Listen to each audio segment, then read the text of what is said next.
Alright. So we back again, another week, another highways, more work, you know. So, we about to get started. So peace and blessings to everyone out there listening, all of y'all. Just keeping up. Shalom, Israelites, those of you staying in tune. But before we get to it, first and foremost, all praise to Yahweh, Ba'ashem, Yahweh Shah, Wahakodash Rakah. All right. So we in it. So we in it. Just another week out here. So see the title, it's Biblical Street Teaching. Simply what we do.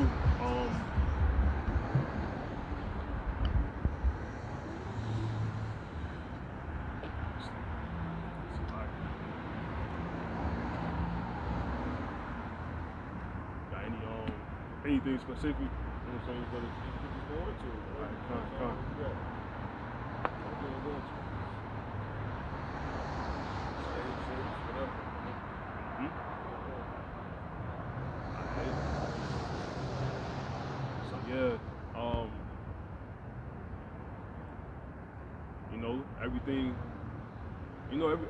Everything is an ongoing thing, you know what I'm saying? Everything in the world going on is ongoing. Brothers still doing the work, and we ultimately seeing the time it is, you know what I'm saying? We in a certain time, everything's changing, week by week. This week, the big thing this week is the vaccine. The vaccine is for this the so-called coronavirus, COVID-19, is out. It's available to the public. It's available to the public at all.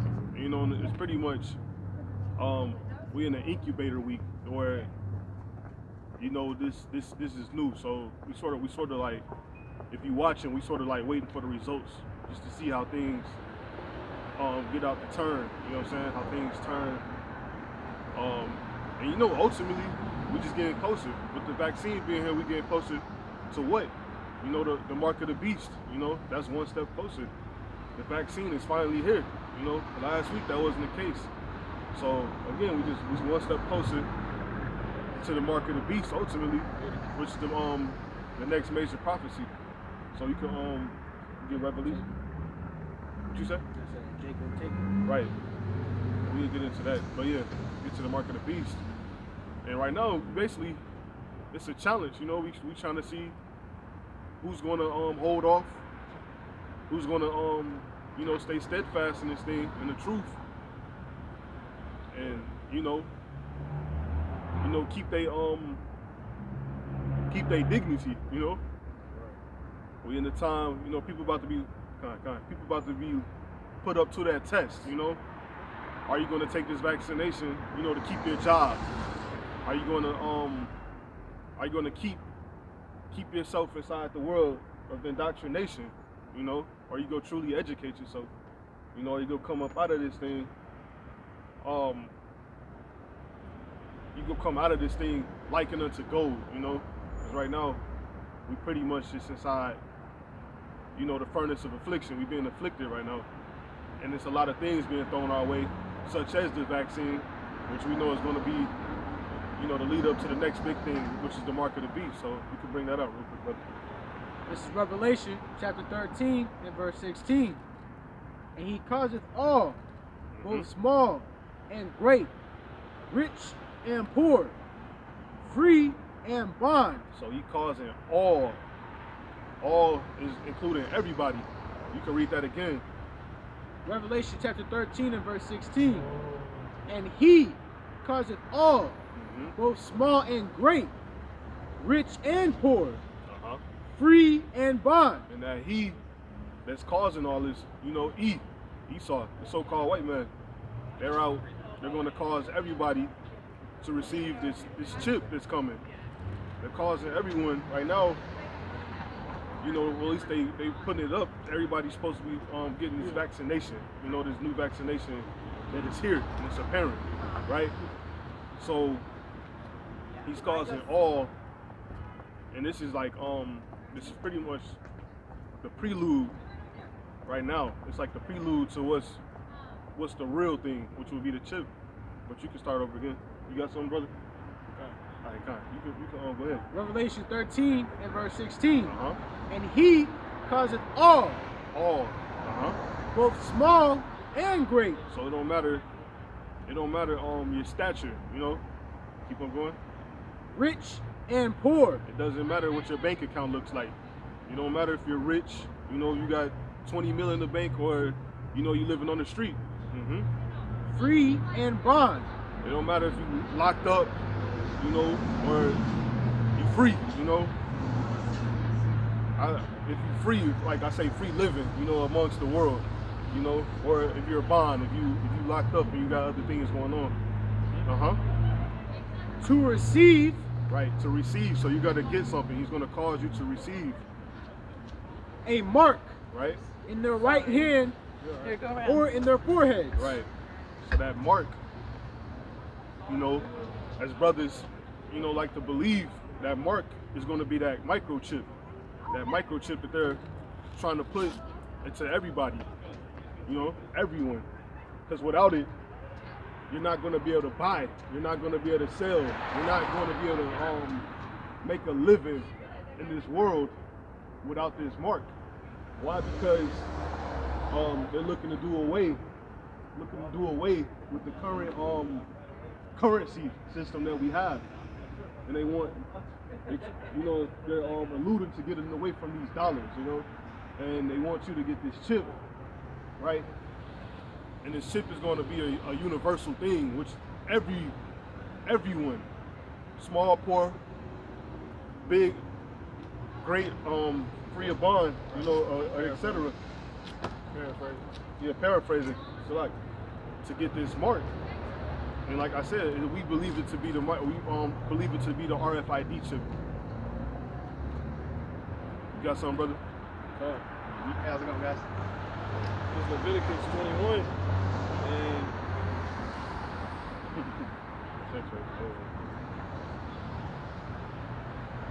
go ahead, it's Leviticus 21 and 5. They shall not make baldness upon their head, neither shall they shave off the corner of their beard, nor make any cuttings in their flesh. See? So basically, you go ahead and get this, you go ahead and get the chip, you agree with that? You're off top going against the words of the Most High, because that's a commandment. That's a commandment from the Lord to Israel, to you Israelites, you know, directly.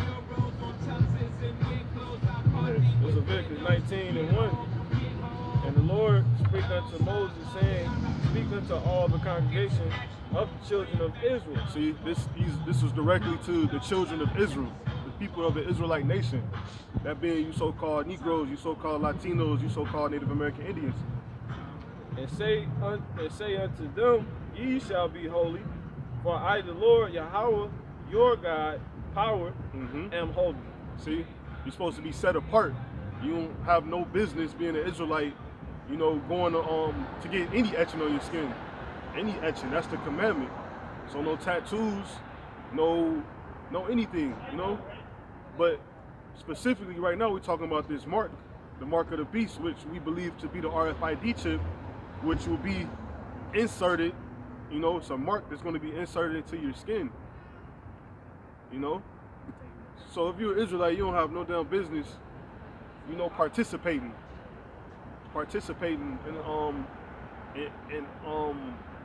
in the chip, grabbing the chip, you know. That's right. Bring it on. This is Proverbs 20 and 8. Most men will proclaim everyone his own goodness, but a faithful man who can find. The just man walketh in his integrity. His children are blessed after him. Right. So that was going to what you were saying earlier. Right. Like you saying, It's pretty much a test. You know what I'm saying? We're trying to see You know what I'm saying? That's just going into, we seeing who's going to stay steadfast in the truth, who's going to abide by what they should be abiding by, who's going to fold, you know? That just man, he's going to go on, you know, to deny the chip, you know, to ultimately go on to live, you know? And those who go on to take the chip, those of you of the Israelite nation, you take that chip, you marking yourself as dead, you know? Because pretty much you're turning yourself over to be deemed as a piece of property, you know, to those who are requiring you to have this chip, those who are requiring you to get this vaccine. You see, it's pretty much all the same thing. It's a way to indoctrinate you into a system, you know, a system of beliefs that have nothing to do with the truth. You know, our truth is here in these scriptures. You know, this is our only education we need. Outside of that, you know, you're pretty much leading yourself to destruction. You know, I'm gonna say the brother got an interesting article over here. You can go ahead and put it up. Just real quick. The article says stimulus checks. So they still talking about these stimulus checks, which is like a lure, you know what I'm saying? Because everybody looking for handouts, and that's how they want. That's how they want you to be. They don't want you to be self-sufficient. So they lure you with these stimulus checks, this money. But it says, would a $1,500 payment make you more likely to get a COVID vaccine? So this is like a lure. It's you know, if you ever went fishing, it's they throwing bait to see who they can drag in, to see if you're gonna fold. Keep your integrity. See if you're gonna keep your integrity. You know, a lot of you jakes, you're probably gonna go ahead and lose your integrity. You know what I'm saying? And get that vaccine and get that chip, because you know we could just say no. If you get that vaccine, you dead. You know what I'm saying? Let alone if you make it to the chip. You know?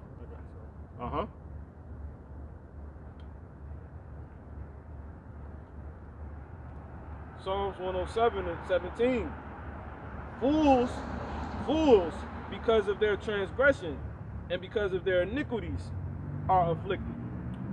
So he's being a fool out here, which is ultimately walking around being uneducated. If you don't have, you know, the words of Yahweh Ba'ashem Yahweh Shai, you're deemed a fool if you're an Israelite.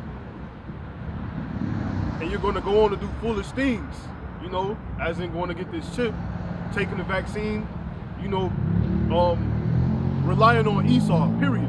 Relying on the so-called white man, you know, to feed you, to tell you the truth. You know, you're right. You're relying on these people who are obviously set against you to give you anything that's going to be valid or fruitful for you. Anything anything that can help you, you know, because they just want they want to keep you dumb. They want to keep you being that fool, you know.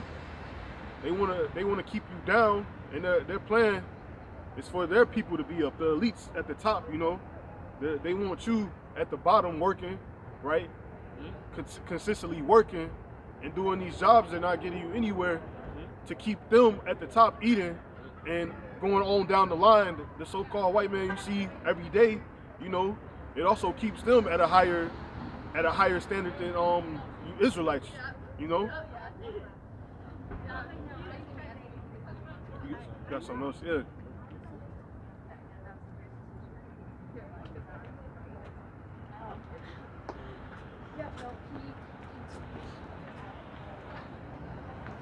This is Sirach in the Apocrypha 14, and I'm gonna start at verse. Salaki, bear with me a second. Got it. Sirach 14, and I'm gonna start at verse 3. It says, "Riches are not comely for a nigger, and what should an envious man do with money? He that gathereth by defrauding his own soul gathereth for others, that shall spend his goods righteously."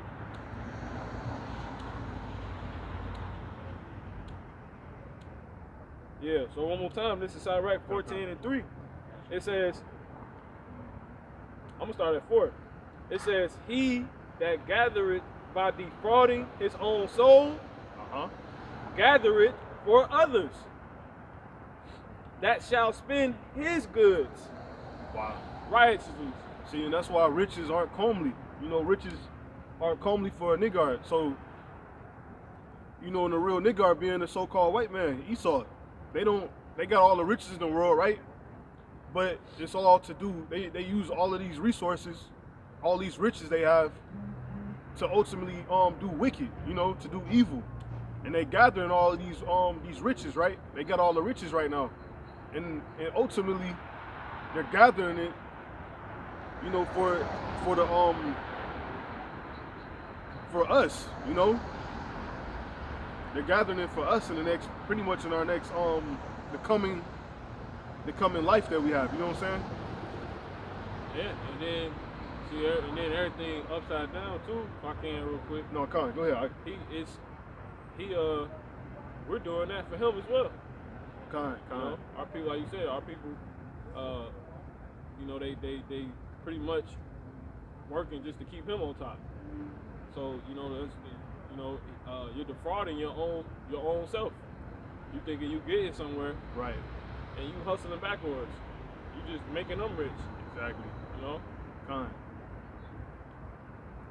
Yeah, so it's like the Ox said, like we down here at the bottom, we doing pretty much all of their heavy work, all of their heavy labor to defraud ourselves. We're basically putting ourselves in the worst situation by constantly feeding into the system or of the so-called white man. We're constantly putting ourselves under, you know. We have no knowledge of how to cultivate our own food. Why? We actually taught Esau, the so-called white man, how to cultivate their own food, but that was back in the times we actually had our own land. Now we just work on those fields. We work on those plantations, you know. We work in the fields, but we don't own anything. So we're defrauding ourselves by constantly putting ourselves in a position to be hired instead of owning or knowing anything, you know. God. This is Jeremiah 2:14.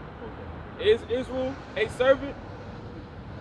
Is Israel a servant? Mm-hmm. Is he a homeborn slave? Right. Why is he spoiled?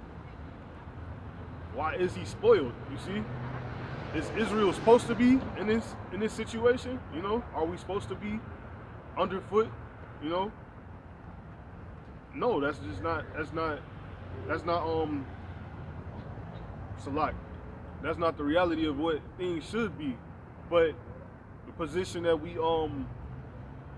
come to, you know, due to our breaching of the covenant, the contract we have with the Most High, we have put ourselves in a position to be at the bottom, which is why we in the world now where we're not in control, we don't own anything, and we're the workers that create everything from the bottom on up. As they said, they built America on the back of slaves, which will be our ancestors, you see? So are we homeborn slaves? If you don't know the history, you wouldn't know it, you know what I'm saying? And that's the exact reason why there's no progress, there's no forward movement within our communities, within the communities of, you know, you so-called Negroes, you know, of you so-called black people, if you will, you so-called Latinos and Native American Indians as well. Brother, you can bring out that the one you had, the Proverbs.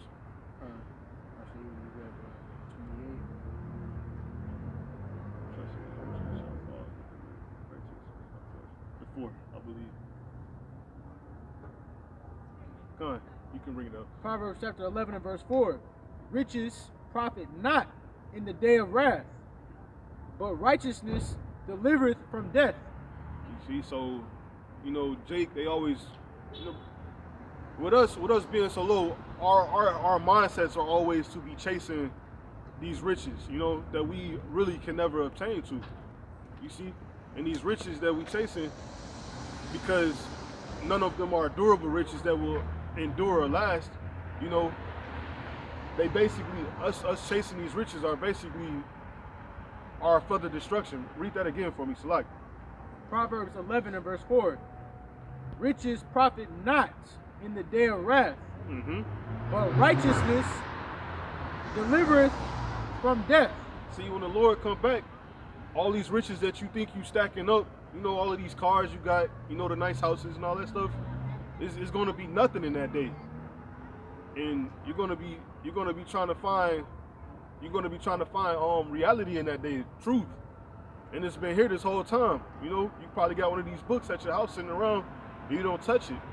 But that righteousness is going to endure. It's going to endure forever.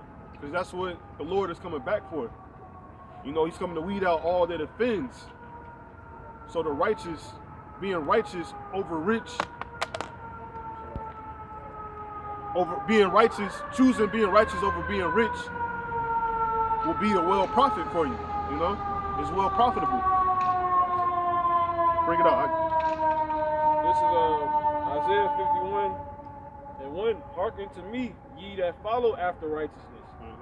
Ye that seek the Lord Yahweh, Ba'ashem Yahweh Shah. Look unto the rock, whence ye are hewn, and to the hole of the pit, whence ye are dead. Come on. Look unto Abraham your father, and unto Sarah that bare you. For I called him alone, and blessed him, and increased him. Right, so, is it more on there? Verse 3, for the Lord shall comfort Zion, he will comfort all her waste places. Go through. And he will make her wilderness like Eden, and her desert like the garden of the Lord. Joy and gladness shall be found therein, thanksgiving and the voice of melody. So you Israelites, you gotta you need to come back to your roots, you know? Come back to who you are. Come back to understanding who you are, you know? Getting back. Because basically this is what we come out here for. We come out here to teach those who haven't been taught, to let those who don't know what they should know, to actually educate, you know, also to prophesy, you know, what's coming.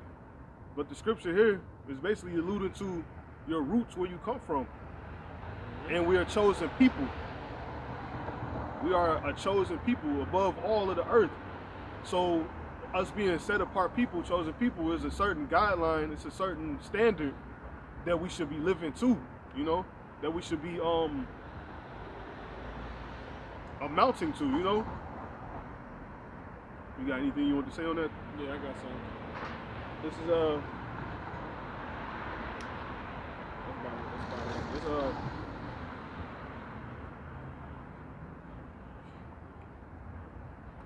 I'm gonna start at Isaiah 51 and 21. No, I'm gonna start at 20. It says, you know what?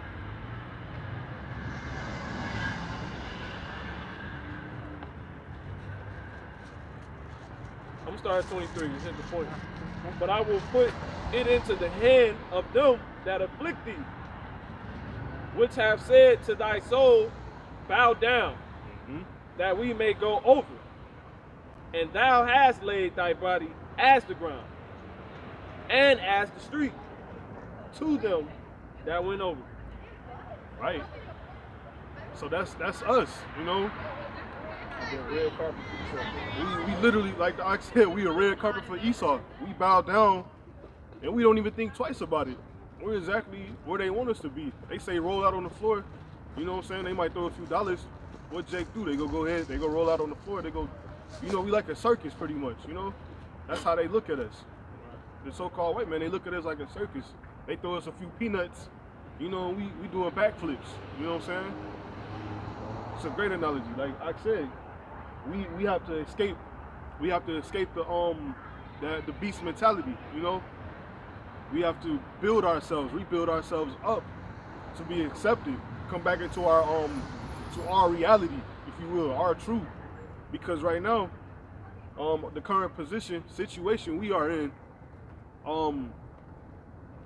it's it's completely out of order. You know, we shouldn't be anybody's red carpet. We should be, you know what I'm saying? The tables are flipped right now. You know, all in all, we completely out of role. We out of character, if you will.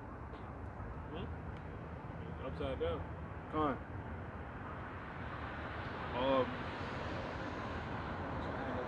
Get that? Yeah, I was gonna say when you bring that up. Upside down. Yeah, con. What you say?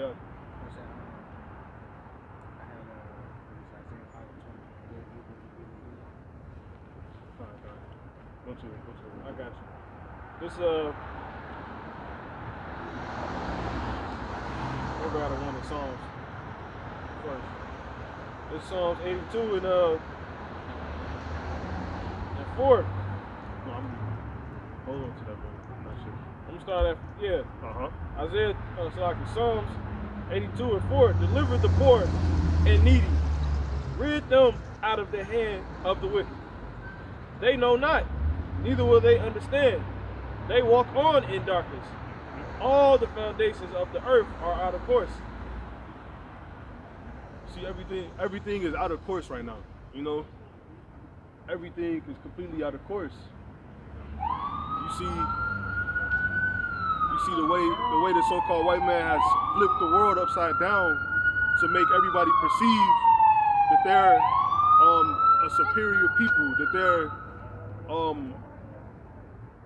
they're more, you know what I'm saying? And it's pretty much at a time now, everything's flipped upside down to the point where you're able to see the reality. You know what I'm saying? Most people are waking up to be able to realize and see how wrong this is, because the so-called white man, their system is failing.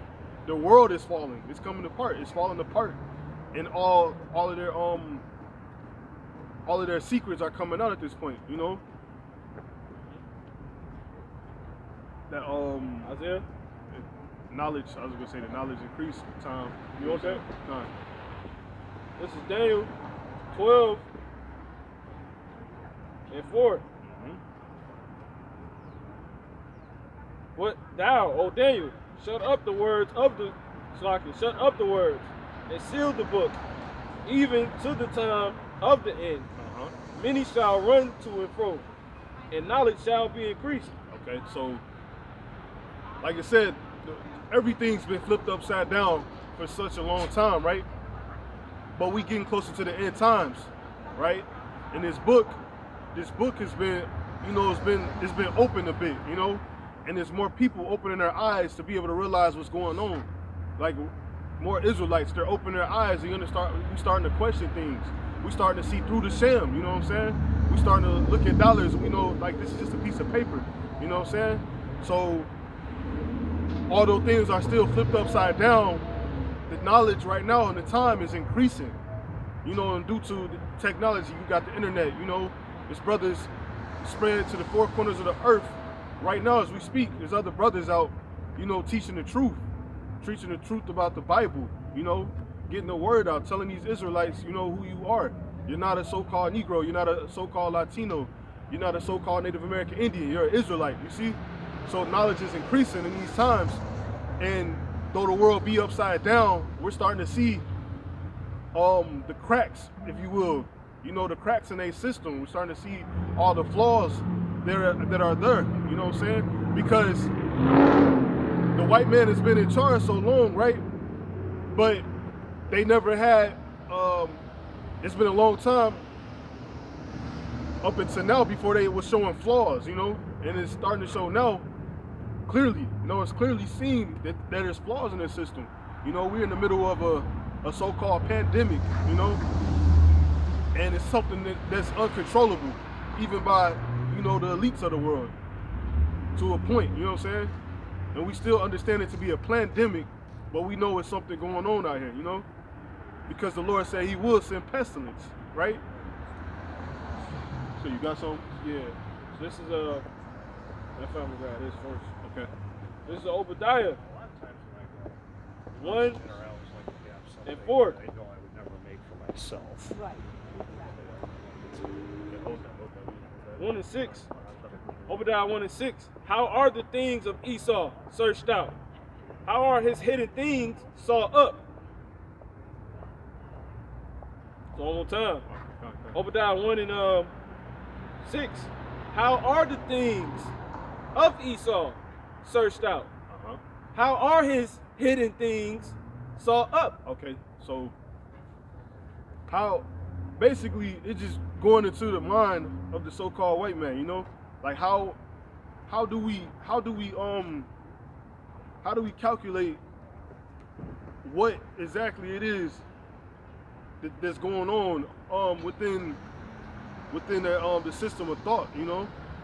And then how are there can you read that one more time, Salaki? Obadiah 1 and 6. How are the things of Esau searched out? So how do you search out the things of Esau? But that's not a question. That's not a question. Come on. How are his hidden things sought up? Say, speak on it, brother. So that's just alluding to the fact.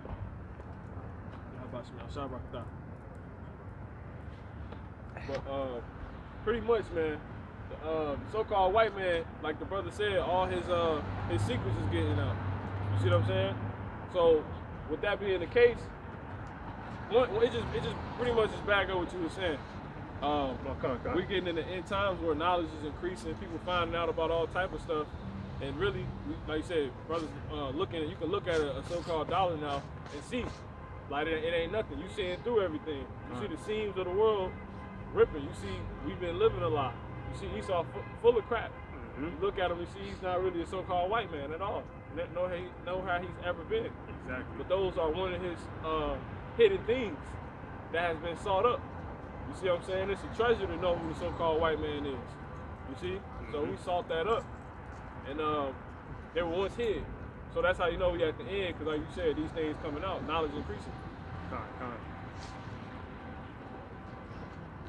So yeah, so it's like you said, these things are coming up, and it's apparent, you know.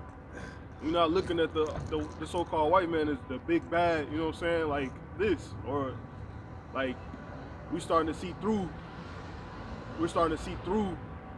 their system of error, you know. And it's time to become less dependent on these people, because in these days which are coming to an end, it's no profit there. There's no profit. If you're looking for me, like, that's what I get. I got something for you. All right. This is Romans 10 and 14. How then shall they call on him whom they have not believed? And how shall they believe in him of whom they have not heard? And how shall they hear without a preacher? And how shall they preach except they be sent? As it is written, how beautiful are the feet of them that preach the gospel of peace and bring glad tidings of good things. But they have not all obeyed the gospel of Isaiah, saith the Lord, who had believed our report. I'm gonna jump down to 18. It says, but I say, have they not heard? Like you said, we in times where everything increasing, knowledge increasing. Brothers scattered across four corners of the earth. So this is Romans 10 and 18. But I say, have they not heard? Yes, verily. Their sound went into all the earth, and their words unto the ends of the world. Right. So nobody got no excuse, man. There's no excuse for you so-called blacks, you know, to be out here without knowledge, to be not knowing of what's going on, because we're set up everywhere, on every corner. You not gonna say every corner, but everywhere you go, you can run into some brothers with, you know, with the truth, that's able to teach and able to tell you, you know. And as we were saying, knowledge is increased, right? So with knowledge being increased, you have no excuse at this point to be out here naked, to not know what's going on, to not come back into your reality, into your truth, and repent, you know, because we're in those times right now. We're nearing the end of this world's order, you know, and it's time that we're coming back into our own order. So for us to be prepared, you know, is just the first step. You know, preparing. That's why we out here. We're out here, Isaiah 58, you know what I'm saying? We out here preparing. We're out here trying to get our nation ready for what's to come. So if you're not ready, that's going to be your fault. You know, it's going to ultimately be your own demise to not listen, to not come and inquire. You know, when you see brothers on the street teaching, you know, it's going to be at your own demise to not ask these questions, to not come into the truth, to not start reading for yourself, right? Because the world that we currently in is on its way out. It's crashing. You know, it's been exposed. The inward parts have been shown, right? And everybody can see that. You know, not just only, you know, you Israelites, you know, everybody's seeing it. The so-called white man, he knows it as well. You know, they're trembling right now because they're seeing themselves be exposed and the system fall apart that they are so they're so comforted in. You know, their comfort level has been exposed. It's been destroyed. You know, so we're at a point now. You see brothers like us out teaching and trying to prepare our nation for what's good to come. But you'll never know what's good to come if you're not inquiring, if you're not putting in the work to know, to learn, to at least ask some questions, you know? Because this isn't for everybody. You know, we got a brother, he like to say, like, somebody has to play the 2/3, you know? So there are going to be people who don't hearken, and they're going to be destroyed. Romans 13:11, and that knowing the time, that now it is high time to awake out of sleep. For now is our salvation nearer than when we believe. See? So we out here telling you guys that it's time to be woke up. There's no time to be resting anymore. It's time to wake up, come back into your truth, right? Because our time is coming. The current times are on their way out already. You know, they're leaving, they're packing up, right? You set up a party, right? The party goes on. Right. You know, the so-called white man was able to party. You know, they had a nice party, but parties ended, it's slowing down. You know, it's people still mingling. They still got a few hours left on their reservation. But in the background, those chairs are being folded up, right? And put away. Those tables that they set, those tables are being put away, right? Their party's over with. Their way is out, and there's a new way coming in, right? And if you got any understanding, you can see it coming already, right? And that's what we're out here doing. We're out here trying to tell you that those times are coming. We're out prophesying. We're out telling the things that are to come soon, right? Right. You can bring that out. This is Isaiah chapter 58 and verse 1. Cry aloud, spare not, Spare not, lift up thy voice like a trumpet, right? and shew my people their transgression, and the house of Jacob their sins. Okay, so that's why we out here in the cold, you know, all year round, really. You know, screw cold, whatever weather it be.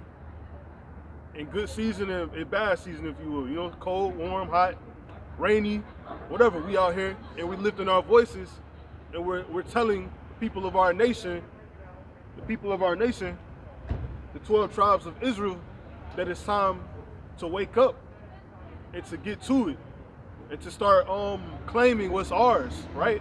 Claiming ourselves, being who we truly are.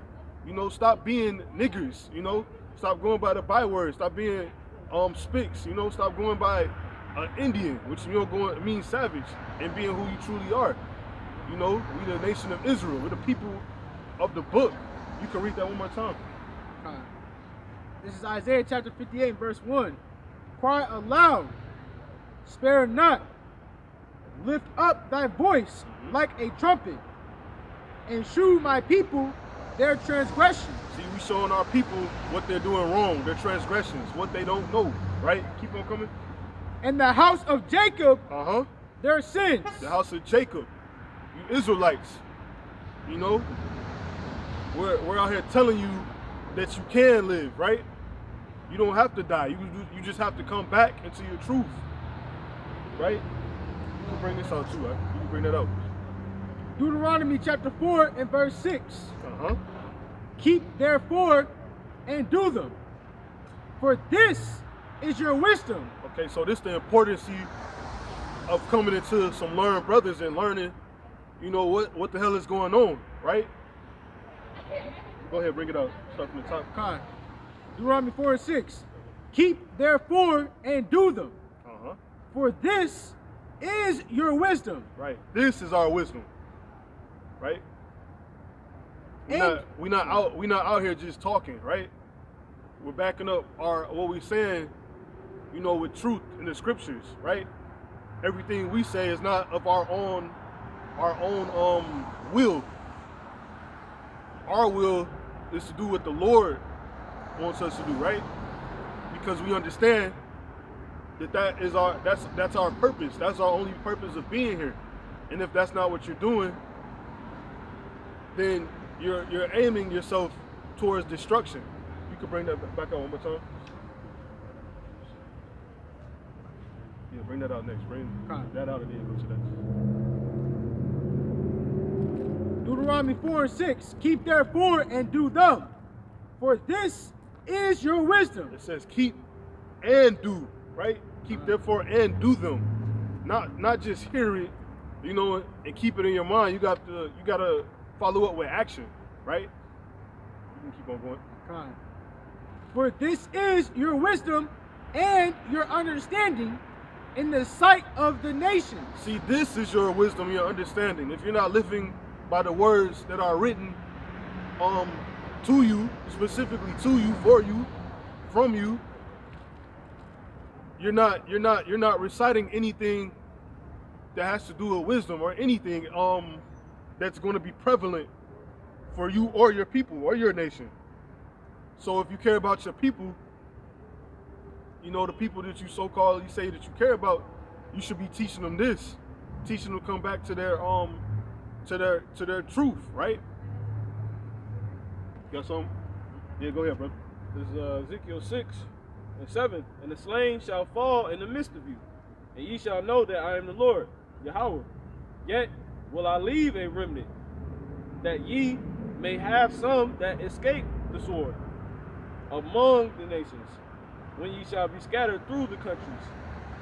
And they that escape of you shall remember me among the nations whither they shall be carried captive, because I am broken with their whorish heart, which hath departed from me, and with their eyes which go a-whoring after their idols. And they shall loathe themselves for the evils which they have committed, and all their abominations. And they shall know that I am the Lord Yahweh, and that I have not said in vain that I would do this evil unto them. See, the Lord, the Most High, he's pissed off. You know, he's pissed off because his people don't want to hearken into his words. They don't want to come back into their truth, right? So he said there's going to be dead bodies in the streets. There's going to be people that's going to die because they don't come back into their truth, right? But there will be a remnant. You know, those of you who listen, those of you who hearken, you know, you're possibly going to be saved up out of this destruction. The sure destruction is supposed to come because the Most High said it. So it's going to happen. It's coming. I got something. Come on. You can bring it out. Let me see what you're holding, man. This is Psalms 92.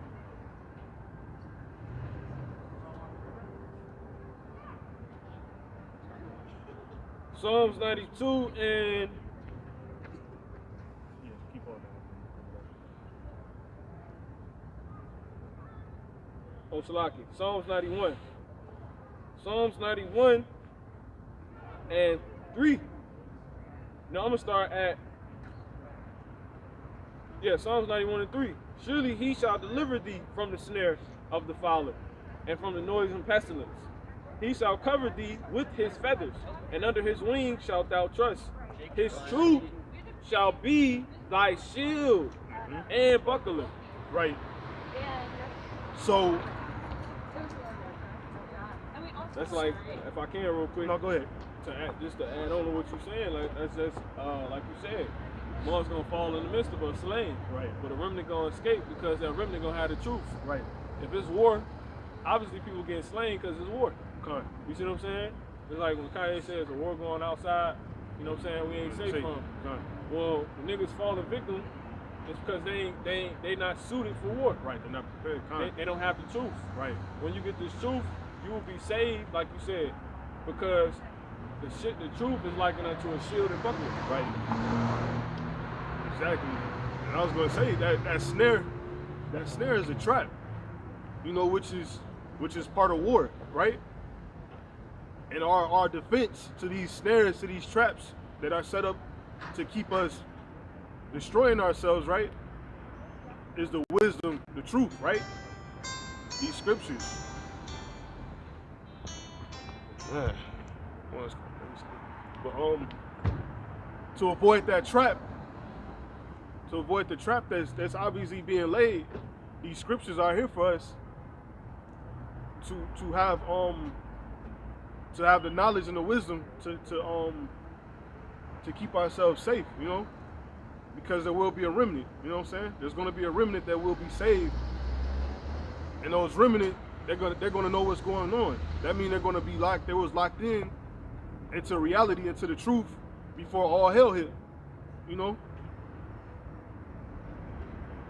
Right.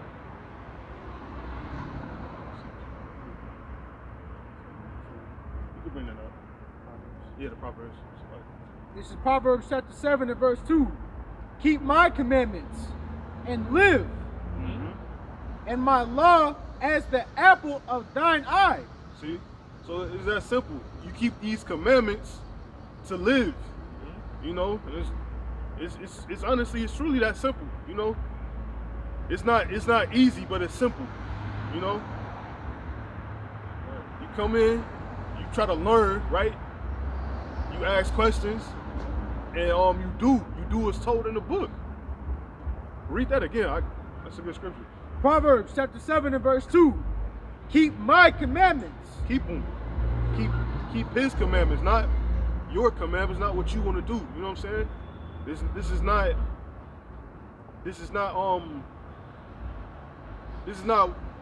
your will, you know? It's the Most High's will.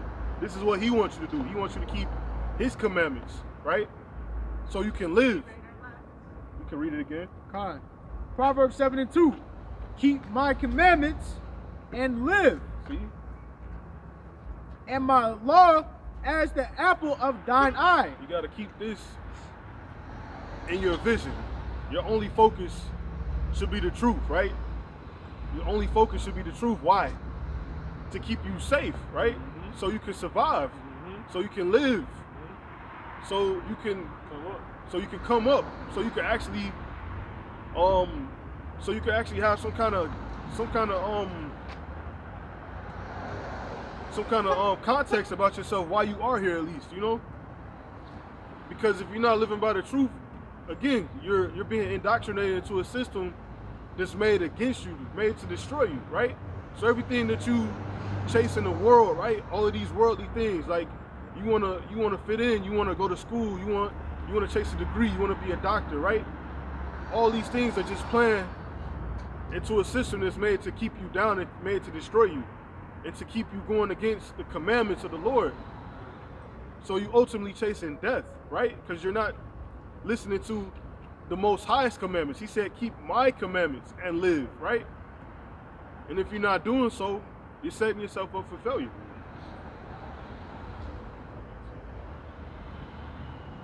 Brothers, want to add anything? I got you. Uh-huh.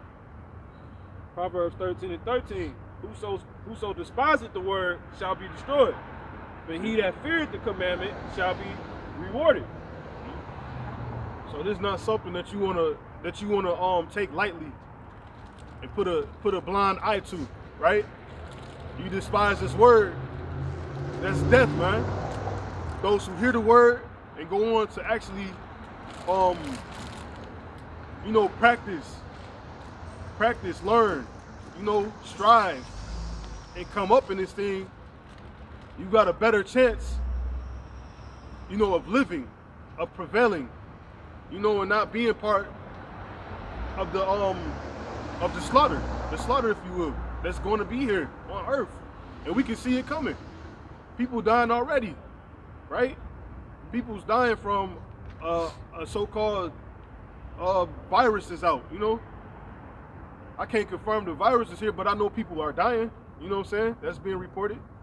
And we know the Lord worked with pestilence. Again, so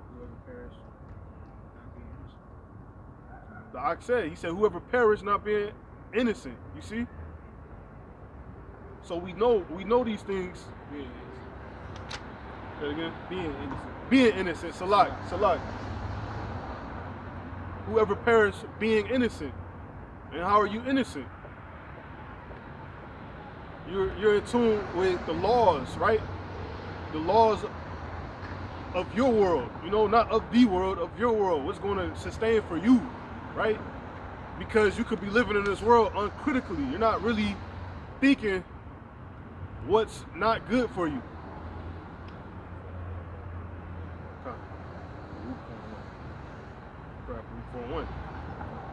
So you gotta be in this world thinking critically, not uncritically. Because if you're doing so, you're not looking for the dangers to yourself, right? You could bring that out though. This is Baruch chapter 4 and verse 1. This is the book of the commandments of the Most High, of Yahweh Ba'ashem Yahushai, and the law that endureth forever. See, this law endureth forever. And this book is where you can find those laws that endure forever. So you can subscribe to the laws of the world, right? The current world is ran by the so-called white man, right? But those laws going to be done away with. They're not everlasting. They're not durable. They won't last forever. They're made to destroy you, right? But the words of this book, the law that's written in this book, is ongoing forever. So you can take your time to try to learn what's going on here, but it's really to no avail. Even though you do need to know what's going on in the world, I'm not telling you to be an idiot, right? To go put yourself in a position where, you know, you could put yourself in a position to be destroyed, to destroy yourself. That's not right. But the whole point being, the words and the structures, the laws in this book, you know, in the scriptures, the Bible, you know, they endure forever. So to know these words is to forever have knowledge, right? It's to forever have truth. It's to forever live. Some more in there. Bring it on. Con. It says, all they that keep it shall come to life. See, all they that keep it shall come to life. But such as leave it shall die. So once you come into this thing, you gotta keep it, right? You gotta keep it and live it. You know, you gotta make some changes, right? Especially if you're in the world, you gotta make some changes. You're gonna have to find different means, right? But you're gonna be doing it accordingly to your truth. You're gonna be doing it accordingly to what's real, to what's right, what's righteous, right? Read that last part again, Salak. It says, but such as leave it, right? So if you leave it, shall die. You're gonna die. It's that simple. There's some more too. Bring it up. Turn ye, O Jacob, and take hold of it. Walk in the presence of the light thereof, that thou mayest be illuminated. So turn. He says, turn ye. That's when you turn, you're redirectioning yourself, right? You got a new direction. Turn ye. It said, oh who? O Jacob. Oh Jacob. You Israelites. Jacob being your forefather, your grandfather. You know? You so-called blacks, Hispanics, and Native American Indians, man. Turn. You gotta turn. You gotta turn. You gotta redirect yourselves, right? That's Indians as well. Right, for those of you like being technical, you so-called blacks, you so-called Latinos, so-called Native American Indians, you so-called West Indians in the West Indies, you know? Turn, redirect yourself, right? Redirect yourself back into your heritage, you know? Your reality, really, because if you're not in this, you're not in reality. You're not really living. You don't have the truth. You just believe in a set of beliefs that were given to you, that were force fed to you, right? And you're going on to try to live them out, but they're to no avail to you. That's why you can't prosper in this world. Why? Because you can't prosper in this world. It's because you're going against your own reality. This right here has been it's been your outcome from listening to the ways of this world, right? This is what you get out of it. This is what you get out of listening to the laws of the world of the so-called white man, right? It's death. You can see it. And it's been going on for a long time. It's been going on for years, right? So turn away from this, right? You keep on reading. Actually, I got the scripture to go with this next one. Come on. This is Baruch 4:3. Give not thine honor to another, nor the things that are profitable unto thee to a strange nation. So don't worship the so-called white man, right? Don't give to him what should be reverenced to the Most High, to the Lord. Which one? That's it on there.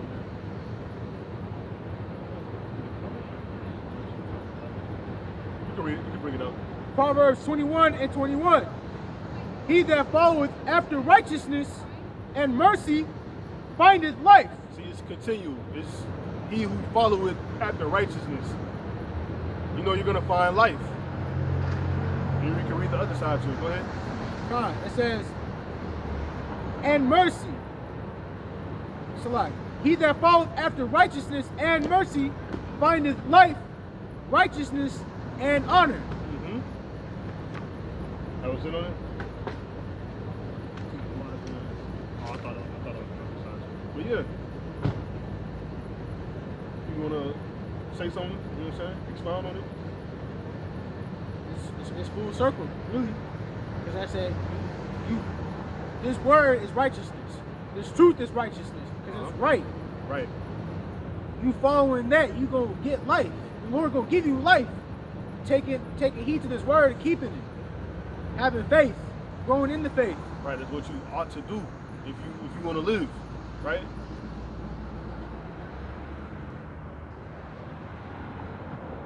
You going on anything, brother? Yeah, I guess.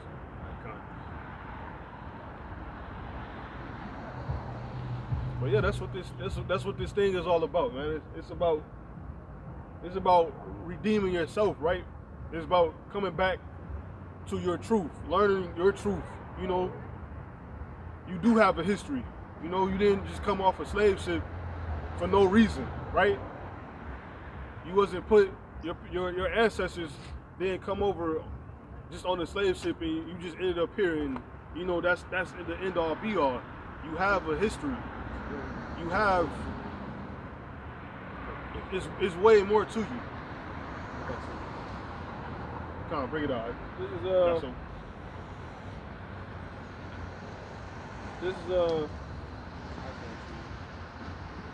That was Judith. October 14:9. This is Luke 11:23. He that is not with me is against me. He that is not with me is against me. And he that gathereth not with me scattereth. When the unclean spirit is gone out of a man, he walketh through dry places, seeking rest, and finding none. He said, I will return unto my house whence I came out. They're like a drum. That might move in like different shapes. That's different. It's a drone on that, I think. Yeah, that's different. That's a drone. I don't know. That might be a cherry. I ain't seen no drone. That damn hot. That might be a cherry. Alright. We at the end, man. That might be a cherry. Y'all can go through it. It look like a camera? photo. I can't even see it. You want me to get on camera? It look low though, right? You could hold my sword from me.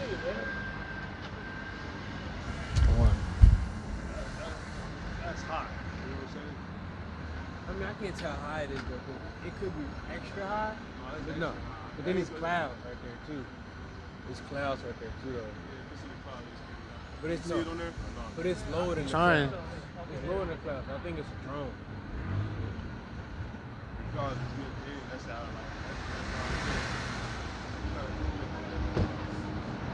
Lord willing is being shown on here.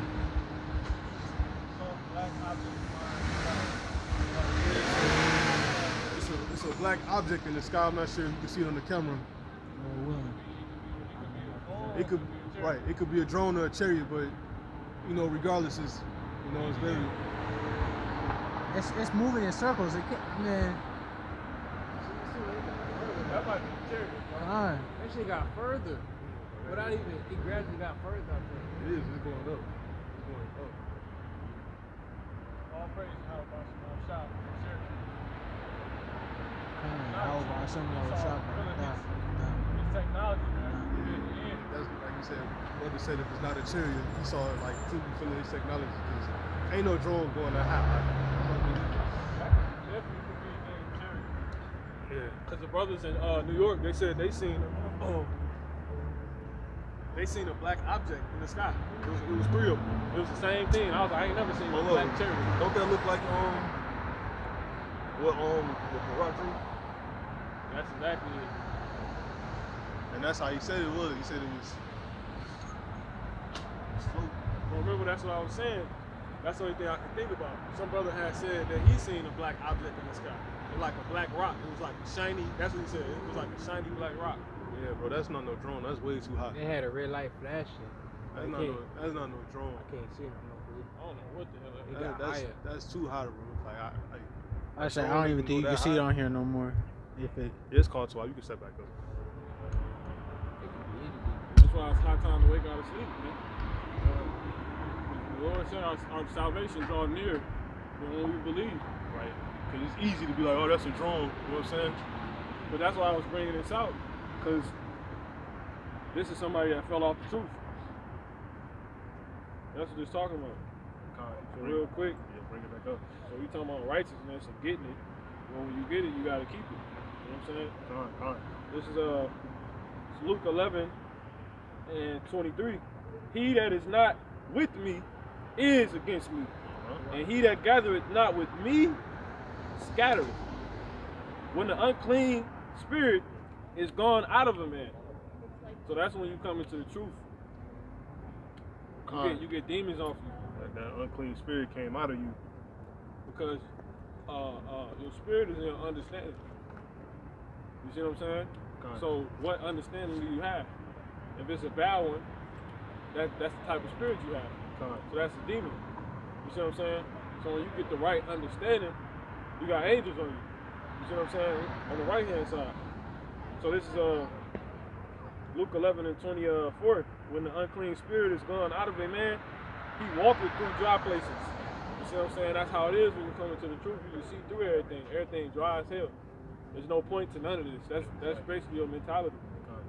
And it says, when the unclean spirit is gone out of a man, he walketh through dry places, seeking rest. You see what I'm saying? But you can't get rest. Exactly. Because it's not our rest. So when you come into this truth, Right. the world gonna get that much more boring. Exactly. Because you're not in the circus no more. Right. So you're gonna be looking for rest even more. Mhm. Because when you was in the world, most they trying to succeed in the world. Right. They trying to seek rest. Exactly. And they even really know it's a lot. Exactly.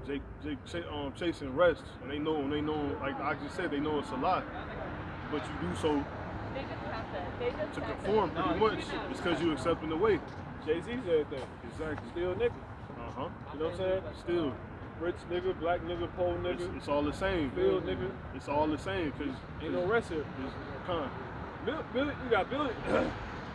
You got billionaires realizing this, man. Of your own nation.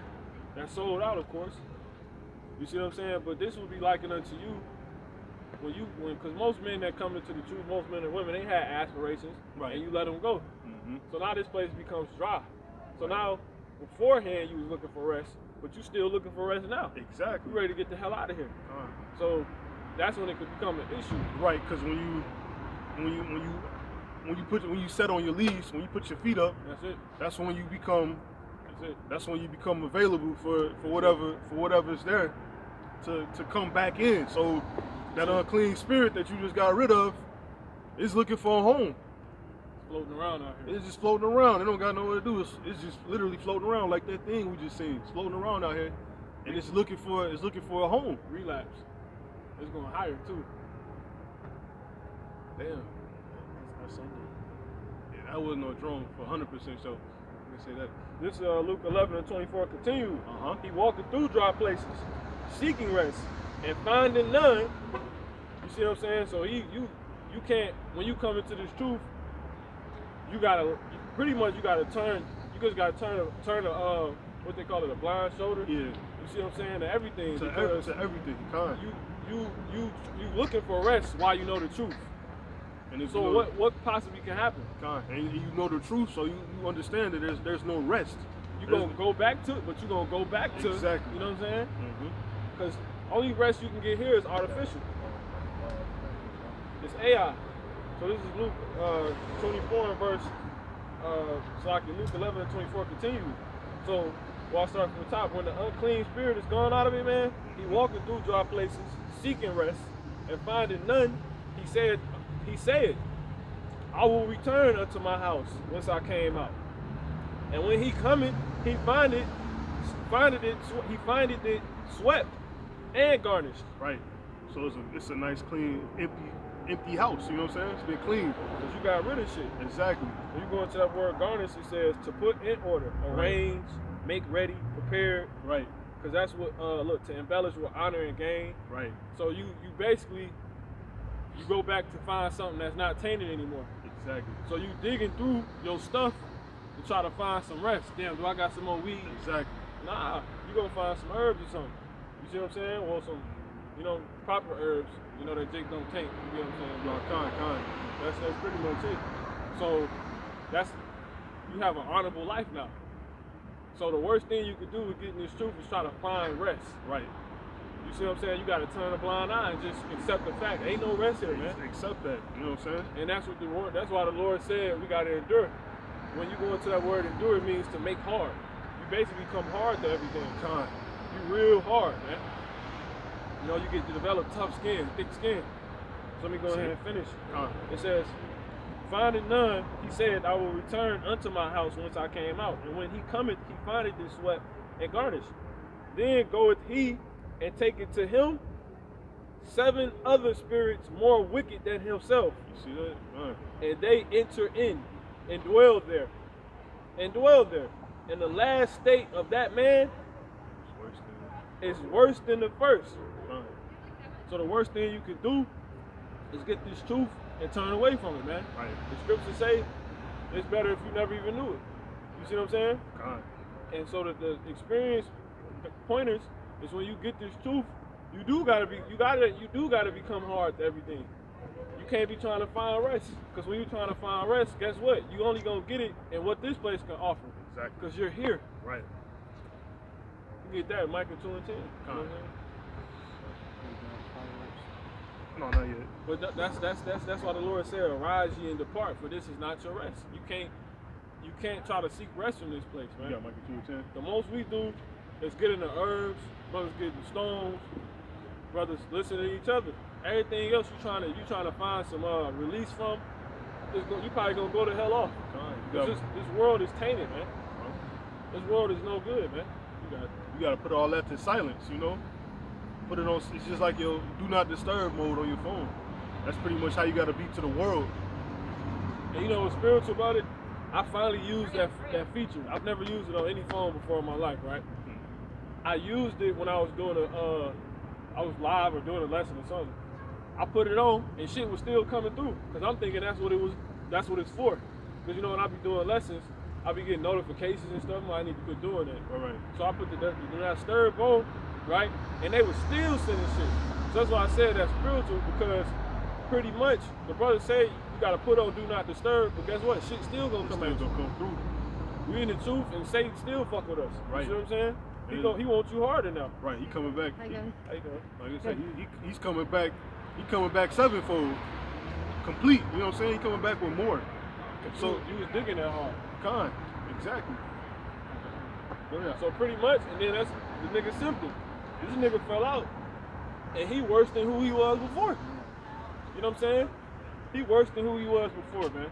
Because when you're trying to find rest, you got to do things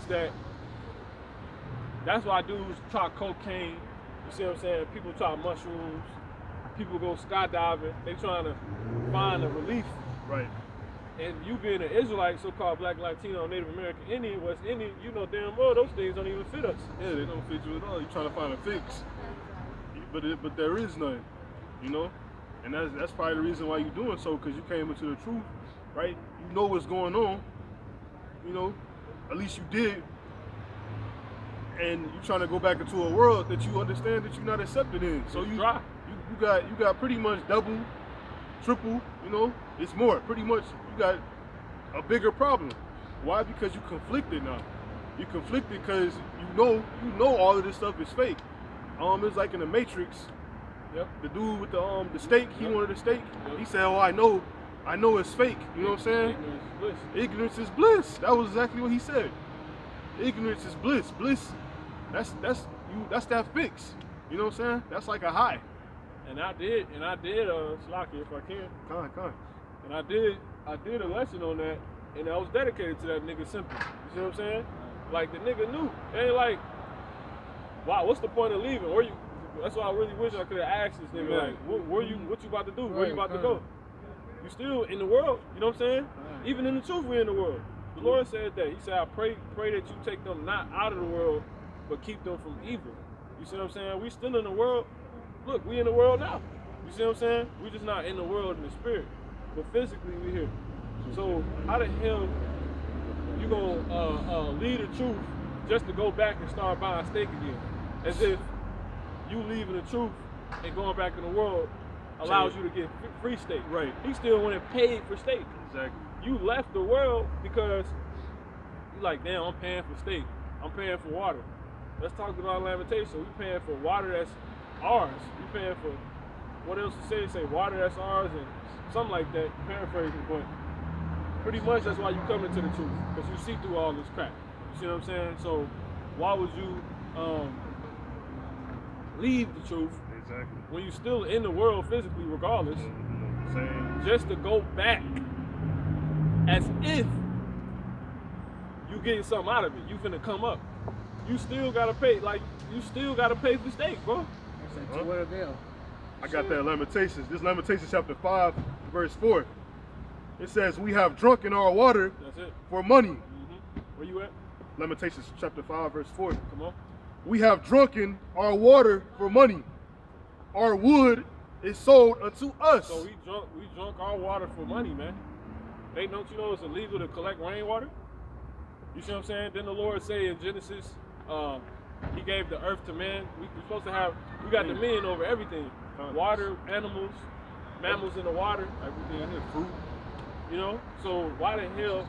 And then the Lord tell us in 2nd Ezra, the 6th chapter, the world is made for our sakes. You see what I'm saying? He said, if the world is, Ezra said, if the world is made for our sakes, where is our inheritance? You see what I'm saying? Where? Here it is. I'm an Israelite. I'm above all people. You know what I'm saying? This has been passed down. Like, this is a tradition. We tell it. Our people tell us. You see what I'm saying? This is a tradition our people tell us, man. So, you grow up knowing that in the ancient times. Right. That you above all people. Now, could you imagine during those same times we were still in slavery and captivity, subject to the same things like we're subject to now? And that's the greatest story never told, man. Con. That's why I don't teach that story in school. In the school. You see what I'm saying? But so-called education systems. That's it. But like, you know, one more time, Lily. Oh, for sure. Con. Lamentations chapter 5, verse 4. We have drunken our water for money. Our wood is sold unto us. See that? And that's the trees. You see what I'm saying? Stuff that you shouldn't have to buy because the earth replenishes it. It replenishes itself. Right. You paying for it as an Israelite. The Lord said all your slaves right, that you will have, shall be of all the people around you. You see what I'm saying? The creator of heaven and earth picked a specific people. And I was meditating on this last night. It was scary. You know what I'm saying? The realization of everything. Pretty much. But let me go ahead and speak on it now before I forget. Pretty much I realized by the Spirit, reason why everybody inclined to this book, because they know that it's a real people on earth that trying to express it how I received it last night, but simply as a people, these people that read the Bible, whether they're Israelites or not, Right. people incline to the people of this book because these are literally the physical people on earth that had God, literally the creator, talk. Can you imagine sitting down and having God talk to you in your head? The creator, that's that. That's why everybody inclined to that. That's what everybody receives. You probably never heard it articulated like that, but that's what it is. That's what I realized. I'm like, and then to think now, these people really existed, and not only that, but they are people. You see what I'm saying? They us. So that's in the slew of things. We are like aliens. Exactly. You see what I'm saying? When you look at our people, you look like you're supposed to be on a chariot, a spaceship. Yeah. You see what I'm saying? You don't look like nobody else. I know. I look at myself. I think I look weird all the time. You see what I'm saying? Like our people is real special people. Right. You know? Imagine seeing through these people's lens. Take a nigga out of some jeans and a fucking hoodie. You know what I'm saying? Yeah. And put him. You see what I'm saying? Put a beard on his face. Put him in some clothes he's supposed to be wearing. Take his lining off. You see what I'm saying? Then you're gonna see how special our people is from our. You can see it in our women to our men. But so that's that. But like I said, I was sitting meditating, and that's what hit me. I'm like, damn. So these are really the people who pretty much these men had God literally talking to them. You know what I'm saying? In their head, pretty much, man. And they had to write about it. And he was telling them certain things. You see what I'm saying? He told them everything.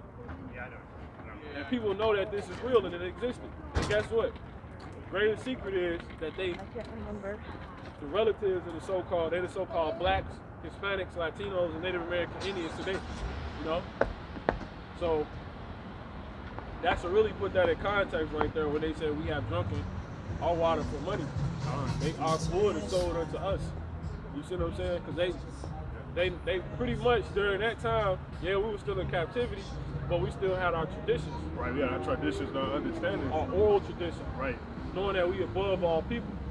So now you can really receive the magnitude of why of the book Lamentations now. You see what I'm saying? Like, they like, we the Israelites, what's going on? Right. Now we still in their glory, right? Yeah. We still walking around looking how we supposed to look, but we in slavery, so And growing up with it. Kind. Now niggas so far removed, they don't know who they are. Have no idea. A nigga think Israelites been so the captivity after captivity got so worse, where you had Mars uncircumcised in their skin, to the point Mars became uncircumcised mentally.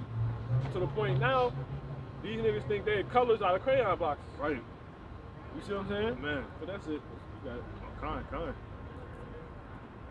No, that's. I'm a meditate. I'm definitely gonna meditate on that. That's very, very, very interesting. Like imagine you up in the middle of the night, because I can see it through the visuals, like in Manchurian Candidate. And pretty much thunder. Imagine a dark ass night. You at like a counter in the kitchen or something. You know what I'm saying? And you say you sleep or some shit, or you making a sandwich. You see what I'm saying? All right. And God, literally himself, the creator. You see what I'm saying? He literally talks to you in your head, like on some scary shit though. Right. That's the magnitude of this book. That's the magnitude of the different names of the authors of each of these books. Isaiah, he had that. That's why he said, Jeremiah said, I cannot resist. It's a fire shut in my bones. He couldn't stop it. Jeremiah, you know what I'm saying? You know what I'm saying? No, he was consumed. He was all completely consumed. And that's all it takes. You know what I'm saying? The Most High came in and was speaking directly to these brothers, man. So I'm with it, like that thought. You know what I'm saying? Just imagine that. You know what I'm saying? That's power within itself. How do you get a direct word from the Most High and not feel a certain way? And then to understand that You the only people that he would come through. And it's so deep, they don't even write pictures. Exactly. They didn't draw no pictures. No pictures, all words. And that's really one of the most beautiful things about the scriptures, man. They all words. Descriptive. You know what I'm saying? You don't need to draw a picture because the words are so intricate, you know? It's very detailed, you know? Because that's something, you know, in the world, like I used to like drawing, whatever. I used to try to focus on little details, you know? But if you go into words are very detailed. It's just depending on how you intaking them in, how you eating them, if you will. But yeah, very interesting. I was gonna say, you still got that the dog up to his vomit. That'll be good territory. Go ahead. Latino? You a native? You a child of Israel?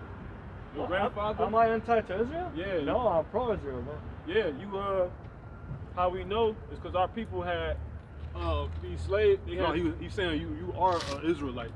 Yeah. Look, I'm a Christian. I'm born again Christian. Look, I just want to show you this. Because you probably never hear this again. When we're in the end days, But we have to. see, this is your people. See, we serve whites only. No Spanish, Mexicans. They only show you so-called blacks being hanged, but we're the same people. And these are curses that was written in the 28th chapter of Deuteronomy that was going to be known as the curses because our people broke the covenant of God, right? So he said these curses will be upon you as a sign, right? Because another curse is that the Israelites are going to forget who they were. You're not a so-called Mexican. You're an Israelite. And God from the destroy America. So I'm from Iraq, and I'm against killing and all that. Right. But again, I'm against what I'm saying is I'm against the attacks against Israel too. So Because you know them not the real Israelites over there. We're the Israelites, so-called blacks, Latinos, and whoever Native got American Indians. whoever got called like the Gentiles Right. that the Israel used to call, who accept Jesus Christ, those are the real Israelites. You understand what I'm saying? Give me Romans 11:1. I'll let you hear one scripture. Because this Paul said this. This one scripture. Watch this. This is Like the newborn this is who New believes in Testament. Christ, Yep. whatever you are. This is Romans chapter 11 and verse 1. I say then, hath God cast away his people? God forbid. Now, who is God's people? Let's hear it. Who Go ahead. believes in him. Watch this. One more time. It says Romans 11 and 1. I say then, hath God cast away his people? God forbid. For I also am an Israelite, of the seed of Abraham, of the tribe of Benjamin. Paul. See that? So the Israelites is a physical race. You can't become a spiritual Israelite. That's what the churches have set up and lied to people to, you know, because they get paid off to do that. Paul, you can look it up in Romans 11. He was only sent to preach to the Israelites. They became Gentiles because that's the curses. We scattered. We're not supposed to be in America. We're supposed to be in Israel. But the reason why me and you are here, all of us, is because our people broke the Holy Covenant, which is only given to Israel. So when he destroy America, if you accept the truth, we're going to be saved and he's going to put us back in Israel. Because the real Israelites are not there. That's prophecy. So can I ask a question? What do you guys believe in? Like, what is it, the denomination that you guys? We're the Hebrew Israelites of the Bible. So we just teach the whole Bible from the beginning to the end. We don't pick, because original Christians, that term was put on the Israelites. I can tell you that in Acts 11. So that's what we teach. We just teach God's whole truth. And he wants the so-called blacks, Latinos, and Native American Indians to wake up because you are his people. You are the Israelites. If you don't, he's going to destroy you. Because God kills and he makes alive, according to the Bible. So that's why we come out here in the cold, because we don't want that to happen to us, neither you. And it's also written, he's getting ready to destroy America. So this is why it's important to know. Because if you know that, you're an Israelite, you'll put yourself in position to not get destroyed with this place. And that's turning back. Good to know, brother. Yep. I'm sorry, I have to leave. She's in a hurry. God bless you guys. All right, man, you Take too. care. Perfect time.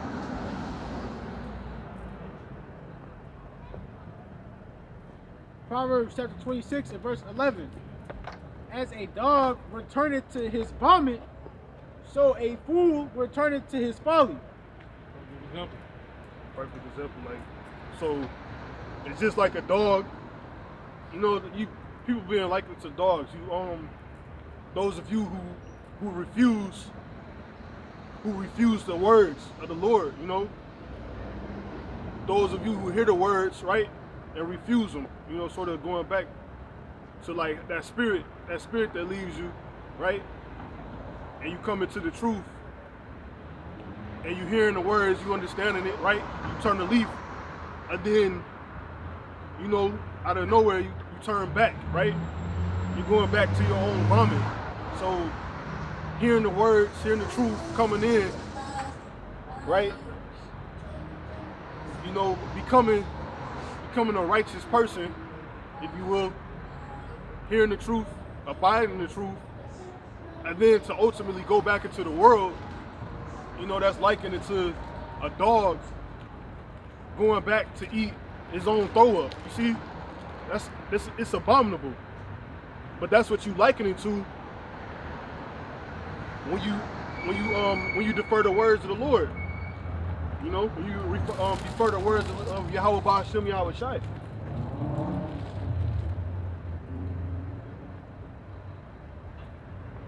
So it's a real thing. This is real, you know. Is there more on there?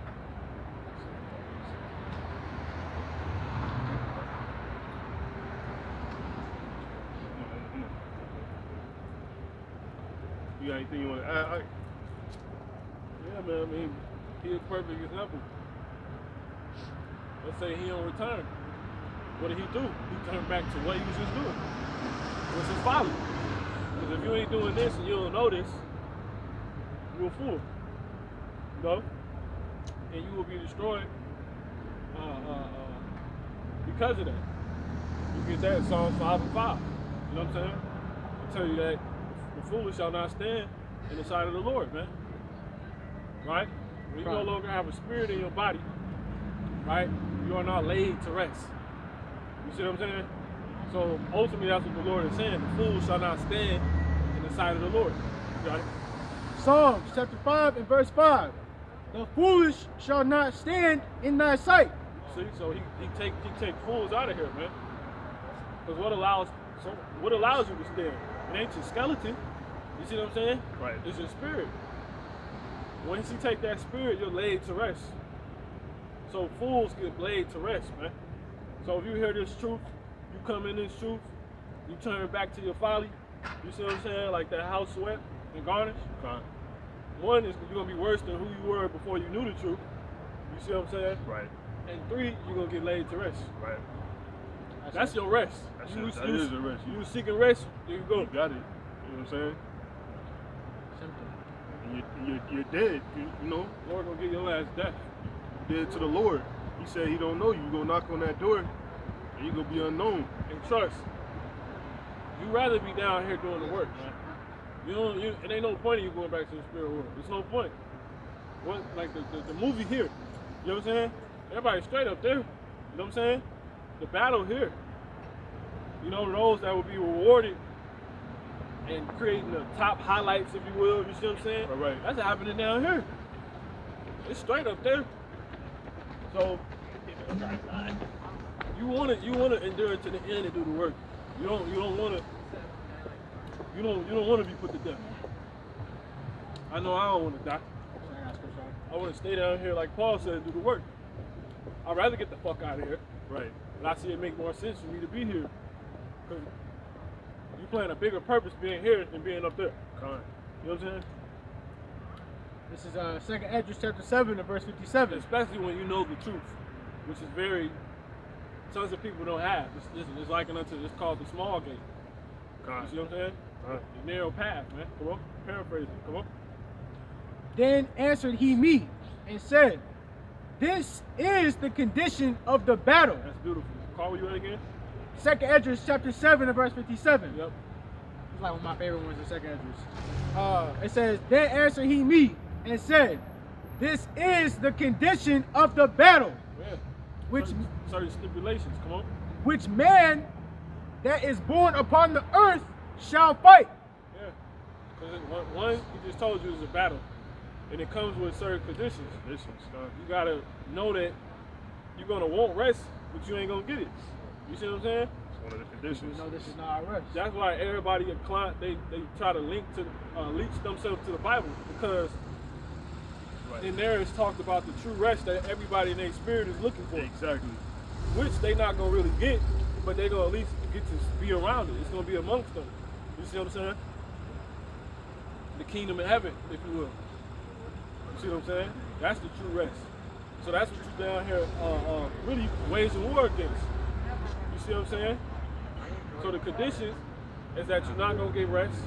The condition is when you wake up to the truth, everything gonna become worse than it was before.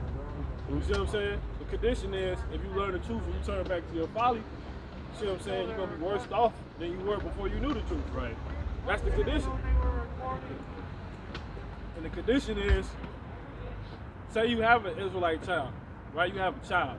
Well, if you're so-called Black, Latino, Native American, Indian, that's an Israelite that you just brought into the curses. You see what I'm saying? You just brought them into slavery. That's the condition of the battle. Because what is Ezra? He's an Israelite. So is he talking about the battle for everybody? No. You see what I'm saying? He talking about the battle in general, but specifically for us. Right. You see what I'm saying? So you being born, little black boy, you cursed. You see what I'm saying? It don't matter. It don't even matter if you're a millionaire. Your son is cursed. You see what I'm saying? Like LeVar Ball. Look how they did D'Angelo. When he went over to China and took that bag. He was a nigga again. Exactly. Instantly. But they got money. Instantly. They got their own brand. You see what I'm saying? He got recruited. You see what I'm saying? So it's a condition to the battle, man. When you come out that womb, you in battle, man. And the Lord constantly alludes to this in many scriptures, like Psalms 91. The truth is a shield and buckler. You know, 2 Corinthians 10 and 4. For the weapons of our warfare. For, I think 2 Timothy 2 and 4. No man that warred entangling himself. Matter of fact, let's get that. No man that warred entangling himself with the affairs of his life. You see what I'm saying? 2 Timothy 2 and 4. Might be 4 and 2.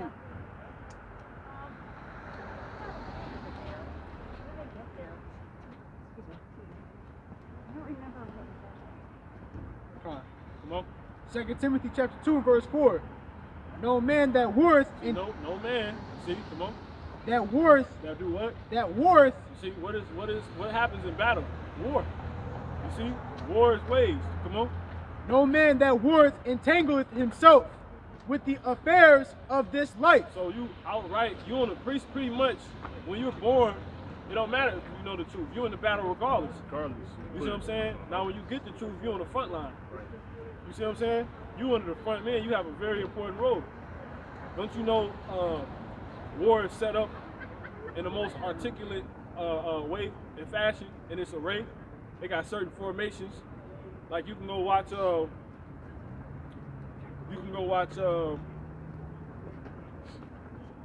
Hannibal Barca, so-called black man. He was a Jake.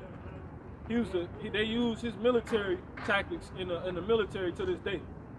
He took down he almost took down Rome. You see what I'm saying? So, and my reason of getting that because he will align men a certain way. Like they took out.